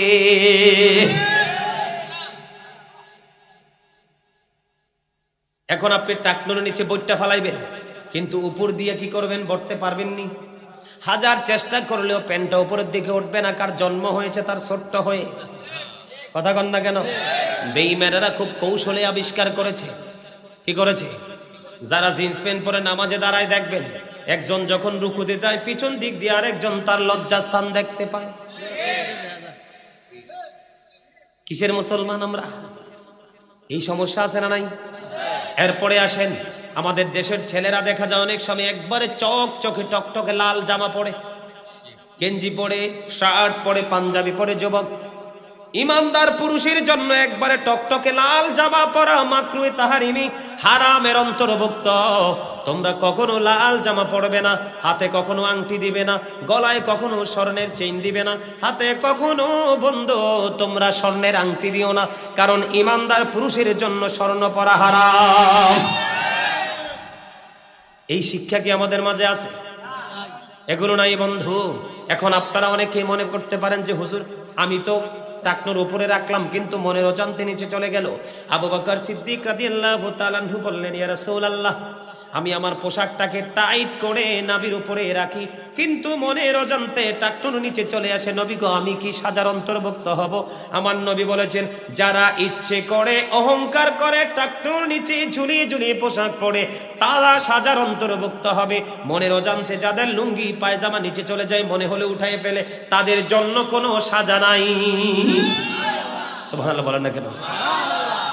ইন্নাহু লা ইউহিব্বুল মুস্তাকবিরিন। বন্ধুরে আমার, আমার আল্লাহ জানিয়ে দিয়েছেন আল্লাহ অহংকারীকে পছন্দ এমনিতেই করে না। আরো তুমি আল্লাহ রাসূলের বিধানকে ওভারটেক করে তোমার মতো করে পোশাক পরছো। মনে রাখবেন বন্ধু, যেই ব্যক্তি দুনিয়াতে গেটাবের পোশাক পরবে তাকে কিয়ামতের দিন অপমানের পোশাক পরানো হবে। নাউজুবিল্লাহ বলেন না? আর যে ব্যক্তি ইচ্ছে থাকার পরেও তিনি অহংকারী পোশাক পরল না, কাল কিয়ামতের দিন আল্লাহ রাব্বুল আলামিন আল্লাহর প্রিয় মাহবুব বান্দাকে জান্নাতি সুসজ্জিত পোশাক পরিধান করাবে। এই জন্য শুধু মুসলমান হলে চলবে না, শুধু নামাজ পড়লে চলবে না, প্রত্যেকটা জায়গা আপনাকে আমাকে ঠিক রাখতে হবে। এবার আসেন, আপনাদের এলাকায় বিয়ে শাদীতে গান বাদ্যযন্ত্র হয় কিনা?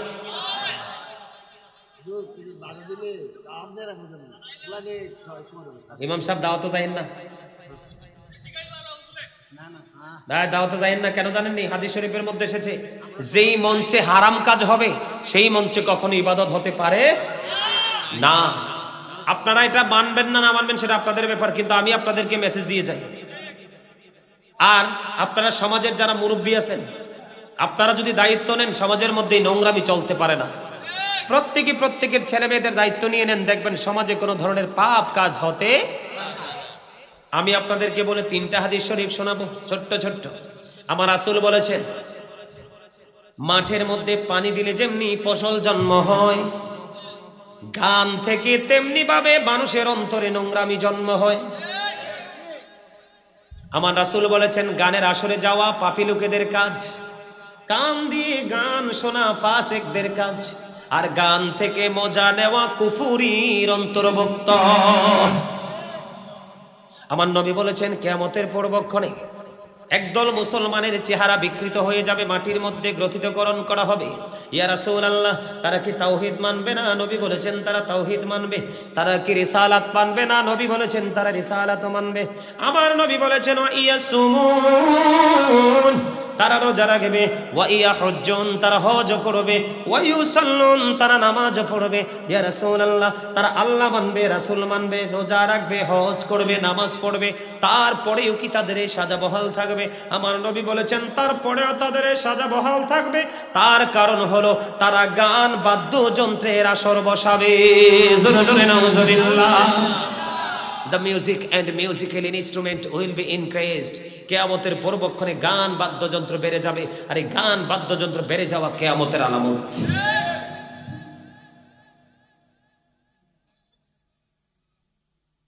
কথা বলেন না কেন? এখন সেই বিয়ে হচ্ছে ফরজ কাজ, পবিত্র কাজ। তেঁতুল গাছ লাগাইলে কি ধরে? লাগাইছেন তেঁতুলের দানা, কিছুদিন পর উঠছে তেঁতুলের সারা, এটা বড় হইয়া ধরছে তেঁতুল, তেঁতুল পাইকাও নিচে পড়ছে। আপনি কামড় দিয়ে দেখেন টক, একই টক, সুন্দরী সব খারাই গেছে। আর আপনি তেঁতুল গাছের নিচে দাঁড়াইয়া দাঁড়াইয়া যদি কোন আল্লাহ, আমি তো মনে করছিলাম গাছে ল্যাংরাম ধরব, ঠিক না? আপনি যদি গাছের নিচে দাঁড়াই দাঁড়ায় কোন আরে আমি তো ভাবছিলাম গাছে ল্যাংরাম ধরবো, সুক্কা তেঁতুল। বন্ধুরে আমার বলার কারণ হলো, এক্সাম্পল দিয়েছি আপনাদেরকে, আপনি যখন গান বাদ্যযন্ত্র বাজাইয়া বীর পিড়িতে বসবেন, আপনাদের ঘরে সন্তানটাও মিউজিক হয়ে আসবে। হাজার চেষ্টা করলেও সেটা মাদ্রাসায় পড়বে না, এটাই কইব ইংরেজি স্কুলে পড়াও, আমি ডান্সিং কম্পো দিব। কথা কন না কেন? না মিথ্যে বললাম? তেঁতুল গাছে যেমন তেঁতুল দৌড়ে, আম গাছে যেমন আম দৌড়ে, জাম গাছে যেমন জাম দৌড়ে, ঠিক তেমনি ভাবে যেমন পিতামাতা সন্তানটাও ঠিক তেমন। বর্তমানে ম্যাক্সিমাম পিতামাতার বিয়ে হয় গান বাদ্যযন্ত্র করে। এরা কমার্শিয়াল ডিজিটাল বাংলাদেশের অত্যাধুনিক প্রযুক্তির সাথে ম্যাচিং করে বিয়ে করে। তাদের সন্তানটা দেখবেন সূরা বলতে বললে ভাল লাগবে না, ওয়াজ দিলে মজা লাগবে না, কোরআন তেলাওয়াত দিলে মজা লাগবে না। মোবাইলে গান বাদ্যযন্ত্র মিউজিক লাগাইয়া দেন, আপনি সোয়াশের জায়গায় আড়াইশের খাওয়াইতে পারবেন বাচ্চাকে, ঠিক না? মোবাইল দিলে এটা তো মোবাইলের দেনে থাকবো, আর একটু ফুরাইতে থাকবেন। কথা বলেন না কেন? এগুলো হাসির ওয়াজ না, এগুলো বোঝার ওয়াজ। আজকে আমরা সমাজ মুসলমান ধ্বংস হয়ে যাচ্ছে, ঠিক কিনা বলেন? এই ধ্বংসর স্তূপ থেকে আমাদেরকে বের হয়ে আসতে হবে, ঠিক কিনা বলেন? আরো জোরে। গান বাদ্যযন্ত্র বাজাবেন না মোবাইলে। এখন তো টিভি প্রত্যেকের পকেটে পকেটে। মোবাইল নামক বস্তু বড় ভয়ঙ্কর এক বিষাক্ত জিনিস। এই মোবাইলে গড় থেকে পুরনো বউকে বের করে নিয়ে যায়, ঠিক কিনা বলে? এক ঘরের বউ আরেক ঘরের জামাই মিলে যায়, এক ছেলে আরেক মেয়ের সাথে পালিয়ে যায়। এই মোবাইলে মিথ্যা কথার আনাগোনা চলে। এই মোবাইলে একজনের টাকা আরেকজনের পাসওয়ার্ড নিয়ে যায়, ঠিক কিনা বলে? এটা এখন বর্তমানে বিষাক্ত রূপে নিচ্ছে। আরেকটা কথা কি জানেন? এই মোবাইলের কারণে দেখবেন একটা সময় মানুষের হার্টে ক্যান্সার হবে, কানে ক্যান্সার হবে, ব্রেইনে ক্যান্সার হবে, হাতে ক্যান্সার হবে। কারণ এটা ভালো জিনিস না। জীবনে কোনোদিন ঘুমানোর সময় মোবাইল মাথার কাছে রাখবেন না। এটা অত্যন্ত ভয়ঙ্কর এক রাডার এটার মধ্যে আছে।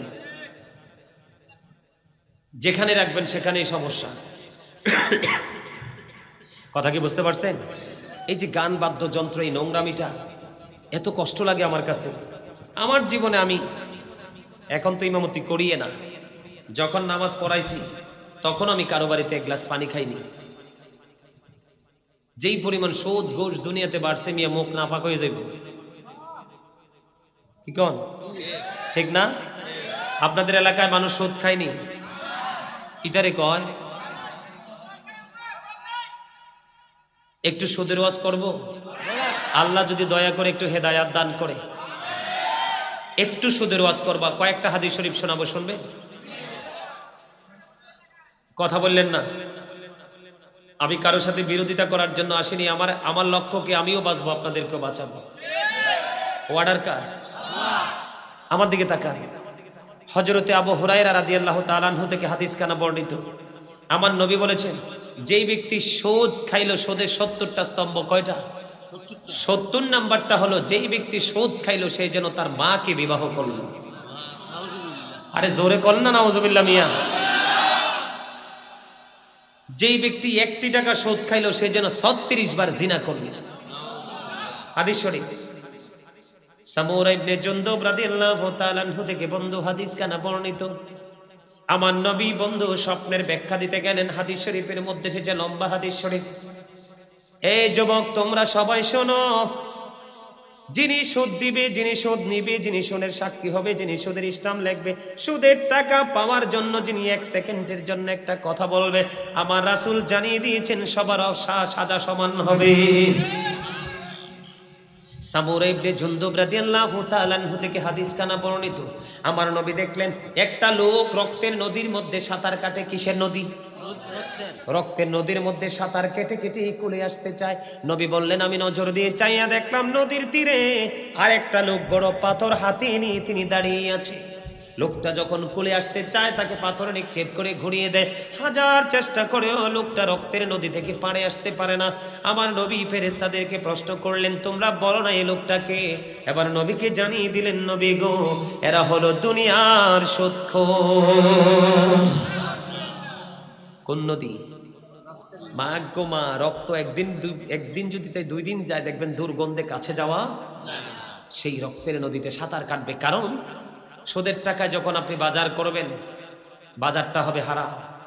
আপনি ঘরে এনে দিবেন, কুইটটা কাইটটা রান্না করে আপনাকে দিবে। আপনি যখন খাবেন সেই খাবার থেকে রক্ত আসবে, ঠিক কিনা বলেন? খাবার থেকে মানুষের শরীরে ব্লাড তৈরি হয়। এখন আপনার উপার্জন হারাম, রক্ত হারাম। এই জন্য সুদখোরের জন্য রক্তের নদী বরাদ্দ। দুর্গন্ধযুক্ত পরিবেশে থাকতে হবে কন্টিনিউয়াসলি। সুবহানাল্লাহ নি কয়। মনের বলে কইছে, তোমরা হাসি দিছো কেন? এবার আসেন, আমার নবী যে মেরাজে গেছে আপনারা সবাই বিশ্বাস করেননি। এখন তো কিছু মৌলবী বাড়িছে নবীর মেরাজ মানতে রাজি নাই, ঠিক কিনা বলে? বাড়িছে তো, বহুত বাড়িয়ে গেছে। আপনারা সাবধান থাকতে হবে, কারণ আপনার কবরে আপনাকেই যেতে হবে। এই জন্য আপনার ইমানকে আপনি শক্ত রাখতে হবে। আপনাদের মুরব্বীরা যে ইসলাম মাইন নাইছেন, আপনারা মুরব্বীরা যে ইসলাম মাইন নাইছেন আগের থেকে, আপনাদেরটা রাইট। এখন যেটা আবিষ্কার হইতে সেটা নাপিত মার্কা। নাপিত দাদা ঠিক আছে, মানেও নাই, মানবেন না। নাপিত মার্কা না অনকার ইসলাম কি? আরে নাপিতে কি? নাপিতের কাজ কি ছোট করা না? কথা কয় না। নাপিতের কাজ কি? ছোট করা। এখন আবিষ্কার হচ্ছে নাপিত মার্কা ইসলাম। শুধু ছোট নাই নাই নাই, আছে কি? আমার হাত আর মাথা, ঠিক কিনা বলে? না মিথ্যা বললাম? বন্ধুরে আমার নবী বন্ধু মেরাজে যখন গেল, মেরাজে যাওয়ার পরে বন্ধু জাহান্নামে একটা সম্প্রদায়ের দিকে নজর দিল। চাইয়া দেখলো এক একটা মানুষের পেট এক একটা ঘরের মতো বড় বড়। জিব্রাইলকে বলল, ও জিব্রাইল বলো না মানুষগুলো কে রে? তাদের পেটটা এত বড় বড় কেন রে জিব্রাইল? এবার জিব্রাইল বলল, ইয়া রাসূলুল্লাহ, ইয়া হাবিবাল্লাহ, এরা হলো দুনিয়ার সুদখোর। নবী বলতেছে, জিব্রাইল রে, আমি এই পেটের মধ্যে শুধু সাপ আর বিচ্ছু দেখতে পাই। সুদখোর বড় ভয়ঙ্কর। এদের সাথে কোনো ধরনের সম্পর্ক রাখা যাবে? প্রেম প্রীতি করা, আত্মীয়তা করা, তাদের দান সদকা আমল আখলা কিচ্ছু কাজে লাগবে না। কারণ মাথা থেকে পা পর্যন্ত পুরো বডি না পাক। কি বুঝতে পারছেন? সম্মানিত উপস্থিতি, এই সুদ কি লাভ কোন? তো টাকা পয়সা দিয়ে মানুষ কি জীবনে কিছু নিয়ে যেতে পারে? এই সন্তানকে বাড়ি বানাইয়ে দেওয়ার জন্য, গাড়ি বানাইয়ে দেওয়ার জন্য সুদ খাচ্ছেন। কেন খাচ্ছেন? আল্লাহ রাব্বুল আলামিন কোরআন শরীফের 19 পারা সূরা শুআরার 88 নম্বর আয়াতে বলছে, ইয়াউমা লা ইয়ানফাউ মালু ওয়ালা বানুন। আপনার সন্তান সন্ততি ধন সম্পদ কিচ্ছু কাজে লাগবে না। এগুলো বরংস আপনাদেরকে কালসা বয়ে উল্টো সবল দিবে। আপনি আজকে বাড়ি যে বলেন না আপনার ছেলের বউকে আমার করোনা হয়েছে, আপনার সীমানায় পাড়া দিবে না। আপনাকে ঘর থেকে বের করে আশ্রমে পাঠাবে। এই করোনা কালে আমরা দেখছি বাবা মরে আছে ওই রুমে, সন্তান তাকায় না। তো কার জন্য করছেন? ওয়ারিসের ভবিষ্যৎ রচনা করছেন নিজের ভবিষ্যৎকে মেরে। বুদ্ধিমান মানুষ হলো নিজের ভবিষ্যৎ আগে রচনা করব, তারপরে ওয়ারিস। কারণ আমি আগে বাঁচবো, তারপরে তোমাকে বাঁচাবো। আমি নিজে যদি বাঁচতে না পারি, বাঁচাবো কি করে? এই জন্য আগে আপনাকে নিজেকে বাঁচতে হবে, তারপরে আরেকজনকে বাঁচানোর চেষ্টা। সম্মানিত উপস্থিতি, ইন্না সলাতা তানহা আনিল ফাহশাই ওয়াল মুনকার, নামাজ মানুষকে খারাপ কাজ থেকে বাঁচিয়ে রাখে। সম্মানিত উপস্থিতি, হযরতে আবু যর রাদিয়াল্লাহু তাআলা আনহু থেকে হাদিস কানা বর্ণিত, আমার নবী শীতের দিনে বের হলো। আপনাদের এলাকায় মেহগনি গাছ আছে না? দেখবেন অনেক গাছ ঝরে গেছে, অনেক গাছের কিছু পাতা আছে, দেখবেন 2 দিনে ঝরে পরিষ্কার হয়ে যায়। আছে না? এই দিন আসলে এটা হাদিস শরীফের সাথে মিল আছে। আমার নবী শীতের দিনে বের হলো, বের হওয়ার পরে নজর দিয়ে দেখলেন গাছের পাতা বিরামহীন ভাবে ঝরে ঝরে পড়ছে। এবার আমার নবী আবু যরকে ডাক দিলেন। আবু যর উত্তর দিল, লাব্বাইকা ইয়া রাসূলুল্লাহ। আমার নবী গাছের পাতা যখন ঝরতেছে, গাছের ডাল ধরলেন। কি করলেন? গাছের ঢাল ধরলেন। গাছের ডাল ধরার পরে আপনার বিরামহীন ভাবে গাছের পাতা ঝরে পড়ছে। আমার নবী ডাক দিয়ে বলে, আবু যর। আবু যর উত্তর দিল, লাব্বাইকা ইয়া রাসূলুল্লাহ। আমার নবী ডাক দিয়ে বলে, আবু যর, চাইয়া দেখো রে, শীতের দিনের কারণে গাছের পাতা কেমনি বিরামহীন ভাবে ঝরে ঝরে পড়ছে। গাছের পাতা যেমনি ঝরে ঝরে পড়ছে রে আবু যর, আল্লাহর বান্দা যখন নামাজের মাধ্যমে আল্লাহর কুদরতি কদমে সিজদা দিবে, ওই গাছের পাতার মতো তার জীবনের গুনাহগুলি ঝরে যাবে। আসছে লাইলাতুল বরাত, সুবর্ণ সুযোগ, ভাগ্য রজনী। আল্লাহ সব বরাদ্দ করবে রজনীতে। সারা রাত ইবাদত করবেন, ফজর পরে ঘুমাবে ইনশাআল্লাহ। বলেন না বিরক্ত হইেন না। আল্লাহ কিন্তু আপনাকে দিতে বিরক্ত হয় না। আপনি কেন আল্লাহকে ডাকতে বিরক্ত বোধ করেন? কথা কি বুঝতে পারছেন? প্রয়োজনে দিনের বেলা ঘুমাবেন বেশি করে। মুহাম্মাদ ওয়া আলা আলিহি মাওলানা মুহাম্মাদ লা ইলাহা ইল্লাল্লাহ লা ইলাহা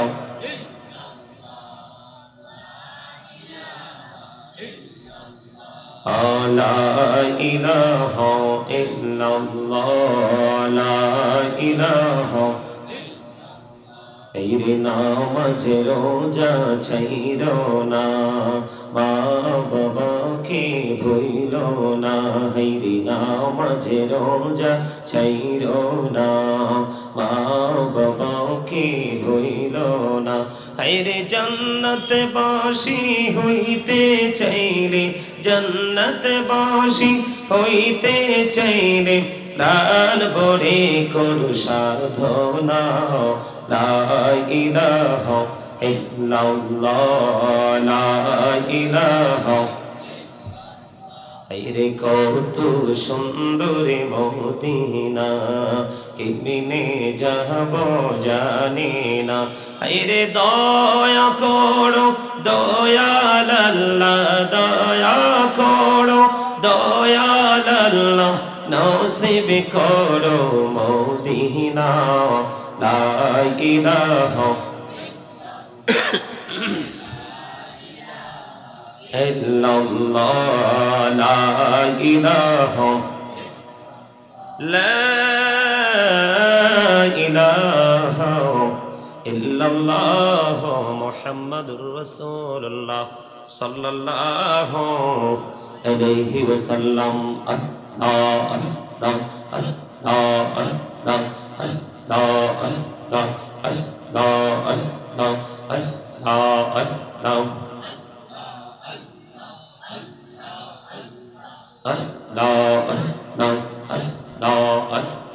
আল্লাহ আল্লাহ এই নামেতে এত মধু, এই নামেতে এত মধু, জাহানিনি তো আগের দয়াল, জাহানিনি তো আগে।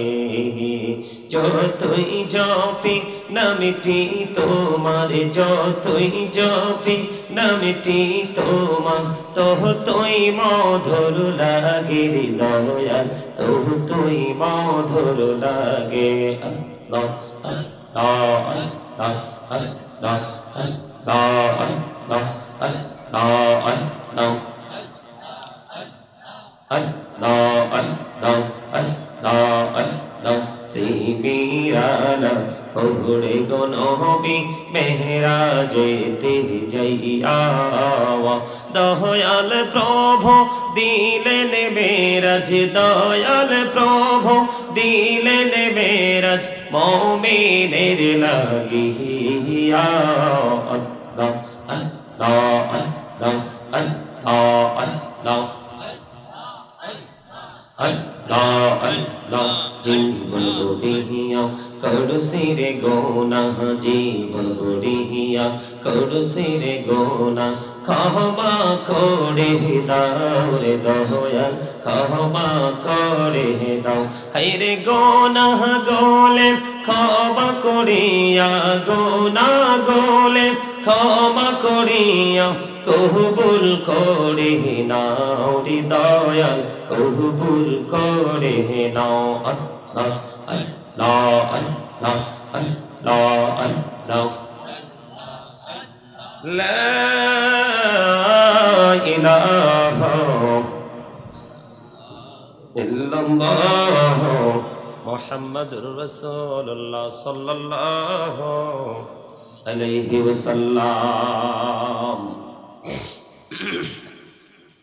সম্মানিত মুআজ্জিজ মুহতারাম, সম্মানিত উপস্থিতি, দাড়ি পাকা আমার মুরব্বী বাবারা, দূর দূরান্ত থেকে আগত মেহমান বৃন্দ, বিশেষ করে আজকে বেতরা মধ্যপাড়া যুব সমাজের উদ্যোগে 18তম ওয়াজেদওয়াল মাহফিলের আয়োজন করা হয়েছে। যারা টাকা দিয়ে, পয়সা দিয়ে, অর্থ দিয়ে, বুদ্ধি দিয়ে, শ্রম দিয়ে সার্বিক জান্নাতের বাগান সাজিয়েছেন, সকলের প্রতি আমার আন্তরিক সালাম। আসসালামু আলাইকুম ওয়া রাহমাতুল্লাহি ওয়া বারাকাতুহু। আপনারা কি মানসিক রোগী? মানসিকভাবে অসুস্থ? ঘুম আসে? কত ঘুমাইবেন? সারা বছরই তো ঘুমা। জন্মের জন্য বিছানা অপেক্ষা করতেছে কবরে। কত ঘুমাবেন? মন যা চায়, যতক্ষণ চায় ততক্ষণ ঘুমাতে পারবেন, তবে সেই ঘুমটা সুখের হবে না। সেই ঘুমটা কি সুখের হবে না? বর্তমান প্রেক্ষাপট, বর্তমান পরিস্থিতি, বর্তমান যে সিচুয়েশন, এখানকার মানুষ সবচেয়ে বেশি পথভ্রষ্ট। কি সবচেয়ে বেশি? কি পথভ্রষ্ট, নষ্ট, দুষ্ট, লাইনচ্যুত হয়ে গেছে মানুষ। ভুলে গেছেন? সবাই তো অনলাইন দেখে তুরস্কের দিকে নজর দিয়েছেন, সিরিয়ার দিকে নজর দিয়েছেন। বাংলাদেশের সেনারা যখন উদ্ধার কাজে গিয়েছে, ওনারা ওখানে গিয়ে প্রেস ব্রিফিং করেছে। ওনারা বলেছে লাশ উদ্ধার কাজ অব্যাহত রাখবো। কেমন করে? এত বেশি লাশের দুর্গন্ধ। এগুলো কি কোনো হিন্দু, খ্রিস্টান, বৌদ্ধের লাশ? মুসলমানের লাশ। কার? ঘুমন্ত অবস্থায় সকাল ভোর ভূমিকম্প হয়েছে, ধসে পড়েছে ভবন, অসংখ্য মানুষের জীবন নাশ হয়ে গেছে। সবচেয়ে বড় কষ্টের কথা হলো এই সম্মানী মানুষগুলো মৃত্যুটা কিন্তু সম্মানী হয়নি। কথা বলেন না কেন? আরে জোরে। জবান আপনাকে আমাকে আল্লাহ কেন দিয়েছে জানেন? এই জবানটা আল্লাহ রাব্বুল আলামিন আপনাকে আমাকে কেন দিয়েছে জানেন? আল্লাহ রাব্বুল আলামিন জবান দিয়েছে আল্লাহর কাজে নিয়োজিত রাখার জন্য। আর আমরা জবানকে নিয়োজিত রাখছি পৃথিবীর কাজে। কোন কাজে?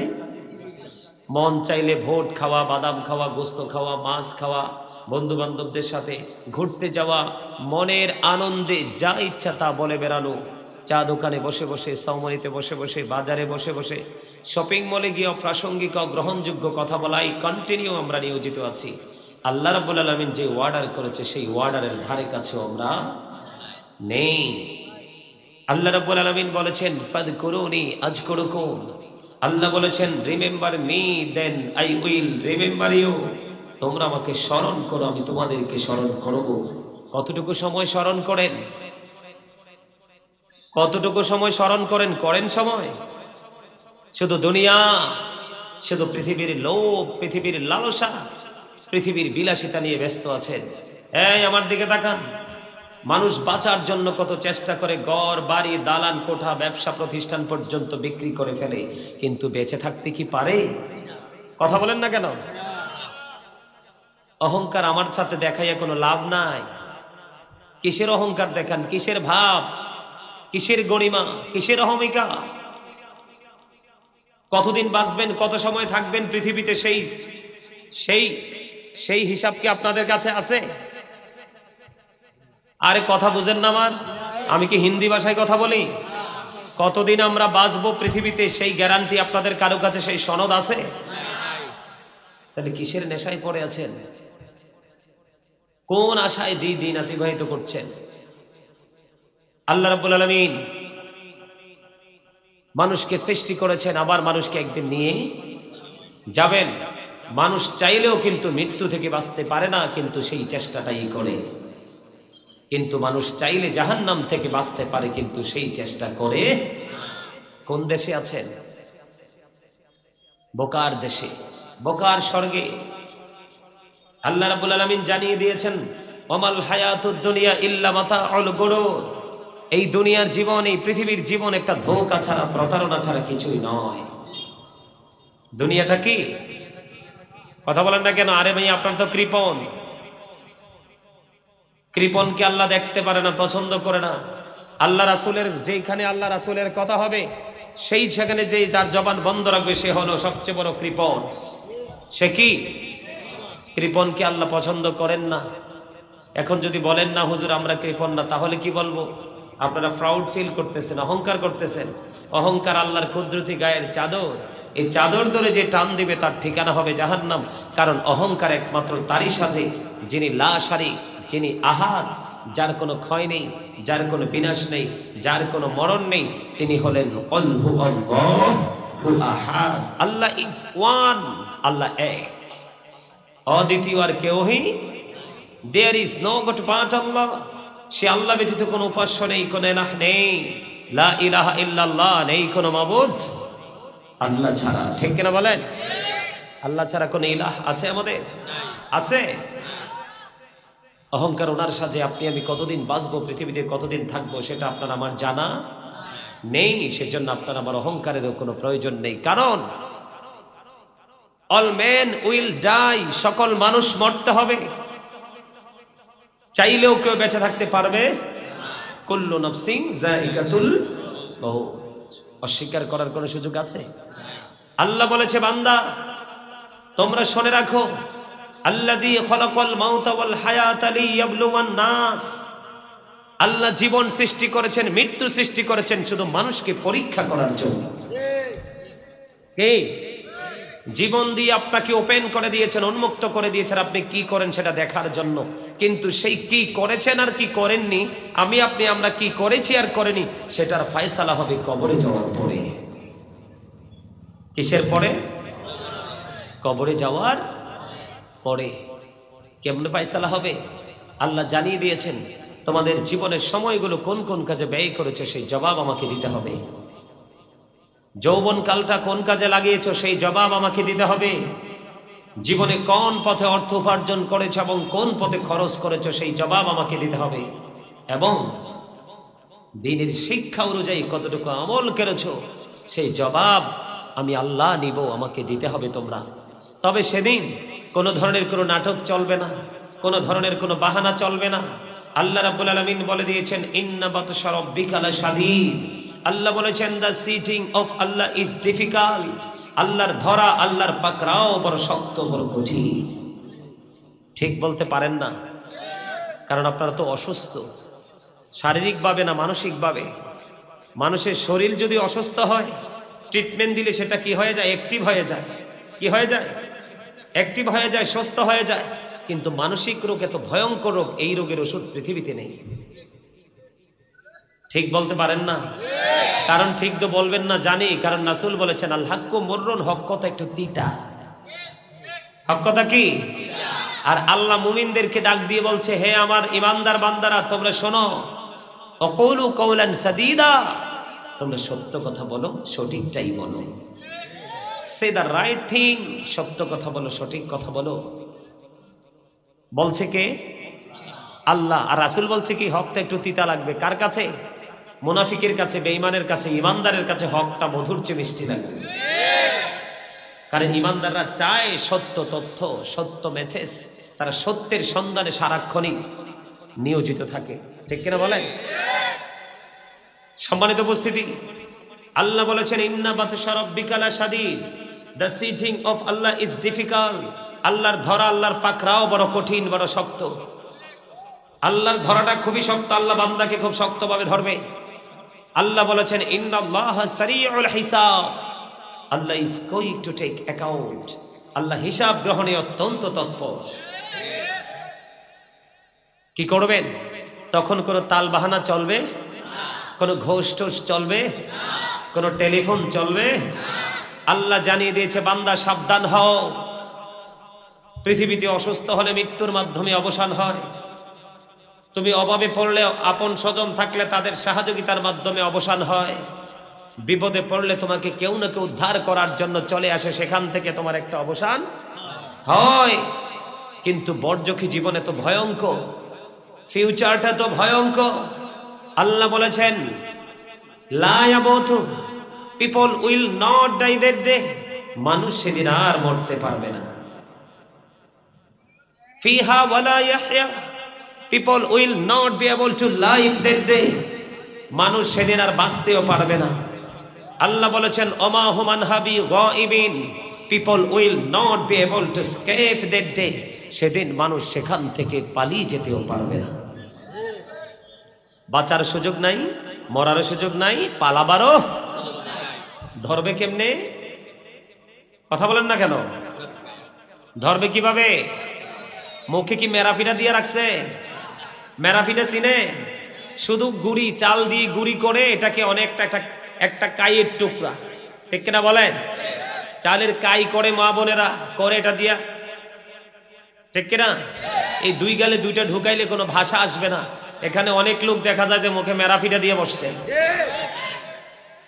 ফিডা যে কি পর্যন্ত খাইবেন কবরে গেলে, উপায় নাই। জানেন হাদিস শরীফের মধ্যে এসেছে পাপীদেরকে পিটানোর জন্য যেই হাতুড়িটা রেডি করে রেখেছে, এই পৃথিবীর বুকে যদি হাতুড়িটা রাখা হয়, গোটা পৃথিবীর মানুষ জিন চেষ্টা করলে 1 সেকেন্ডের জন্য 100টা উঠাতে পারবে। অথচ আল্লাহ বলেছে আল্লাহর মানুষকে অনেক সুন্দর করে সৃষ্টি করেছেন। সূরা 3-এ আল্লাহ বলেছেন লাকাদ খালাকনাল ইনসানা ফি আহসানি তাকওয়িম, আল্লাহ মানুষকে এত সুন্দর করে সৃষ্টি করেছেন যে আসমান জমিনের মধ্যে যা আছে সবকিছুর চাইতে সুন্দর। এই এই এত জোরে জোরে কথা বলো কেন?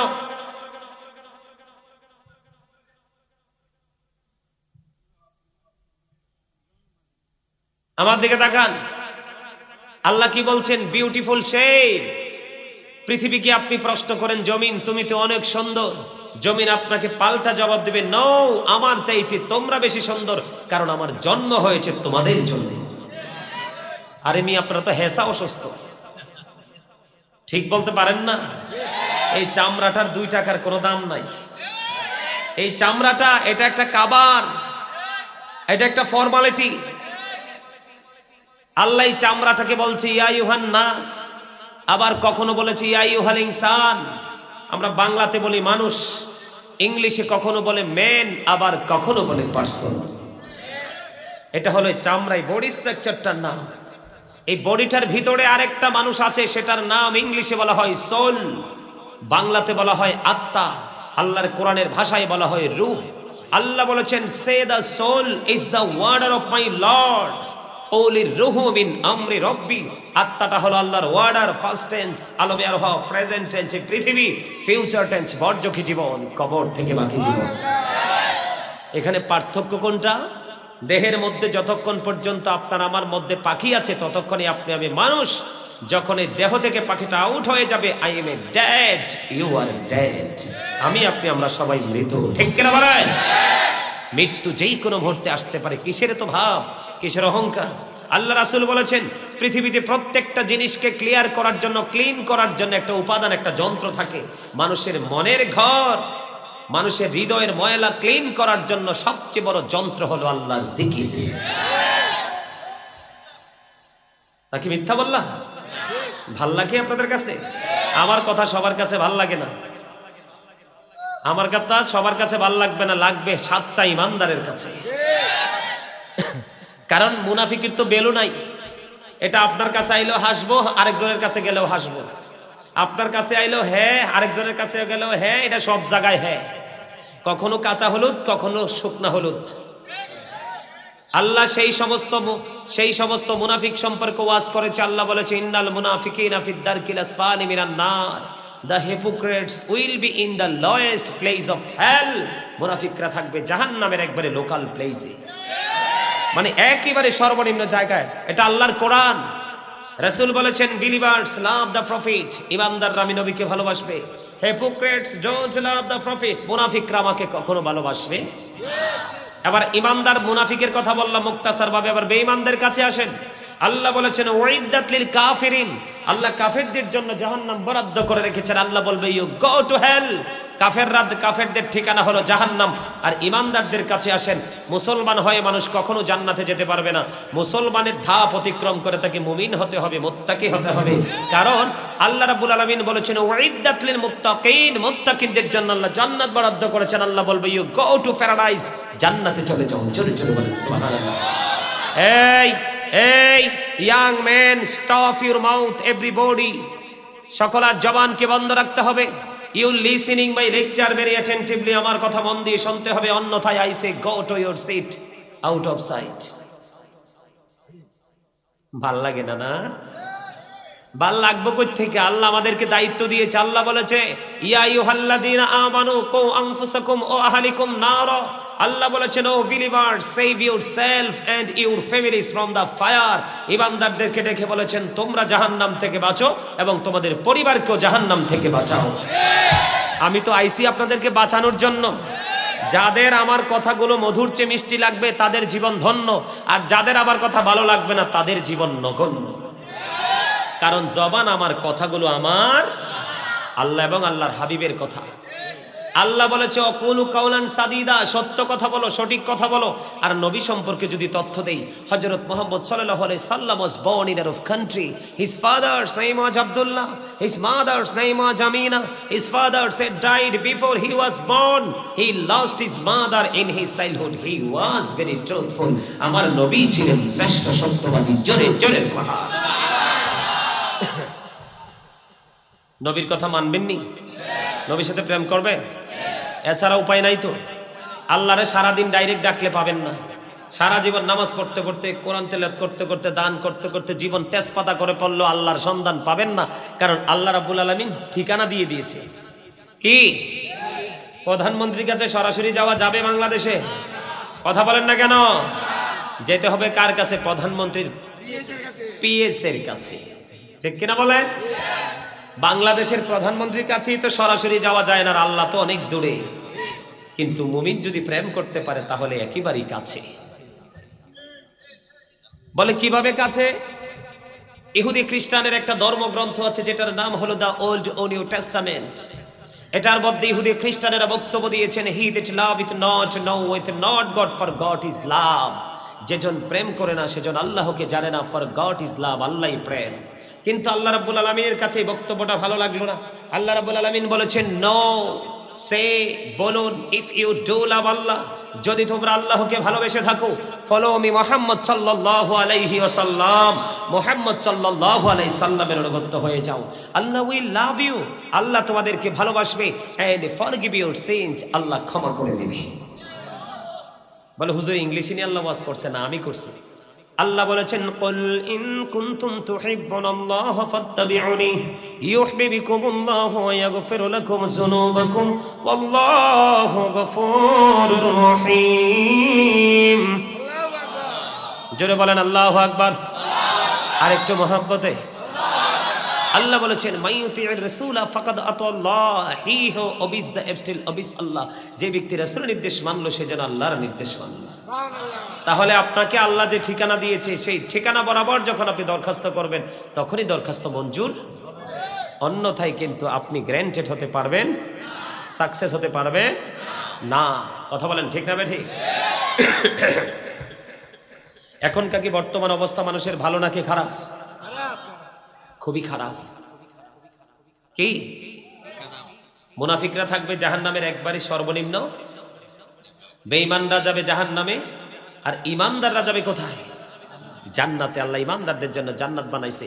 প্রতি 1000-900 কম পক্ষে প্রতি 1000-999 জন যাবে জাহান্নামে। একটা লোক মাত্র যাবে জান্নাতে প্রতি 1000-এ। কয়টা লোক? দেখেন বর্তমান প্রেক্ষাপটে কয়টা মানুষ আল্লাহ রাসূলের আদর্শ নিয়ে আছে? আছে? সবাই খামখেয়ালি মতো, খুশি মতো, নিজের মতো করে নিজে চলছে। আল্লাহ কিন্তু নির্দিষ্ট একটা রাস্তা আমাদেরকে দেখিয়ে দিয়েছেন, আমরা কিন্তু সেই রাস্তা মতো চলছি না। সম্মানিত উপস্থিতি, জীবনে অনেক পাপ করেছেন, জীবনে অনেক অন্যায় করেছেন, জীবনে অনেক জুলুম করেছেন নিজের উপর নিজে। কার উপর? মানুষ কিন্তু আল্লাহ মানুষের উপর জুলুম করে না, মানুষ নিজেই নিজের উপর জুলুম করে। জীবনে অনেক অন্যায়, অনেক অত্যাচার, অনেক জুলুম হয়েছে।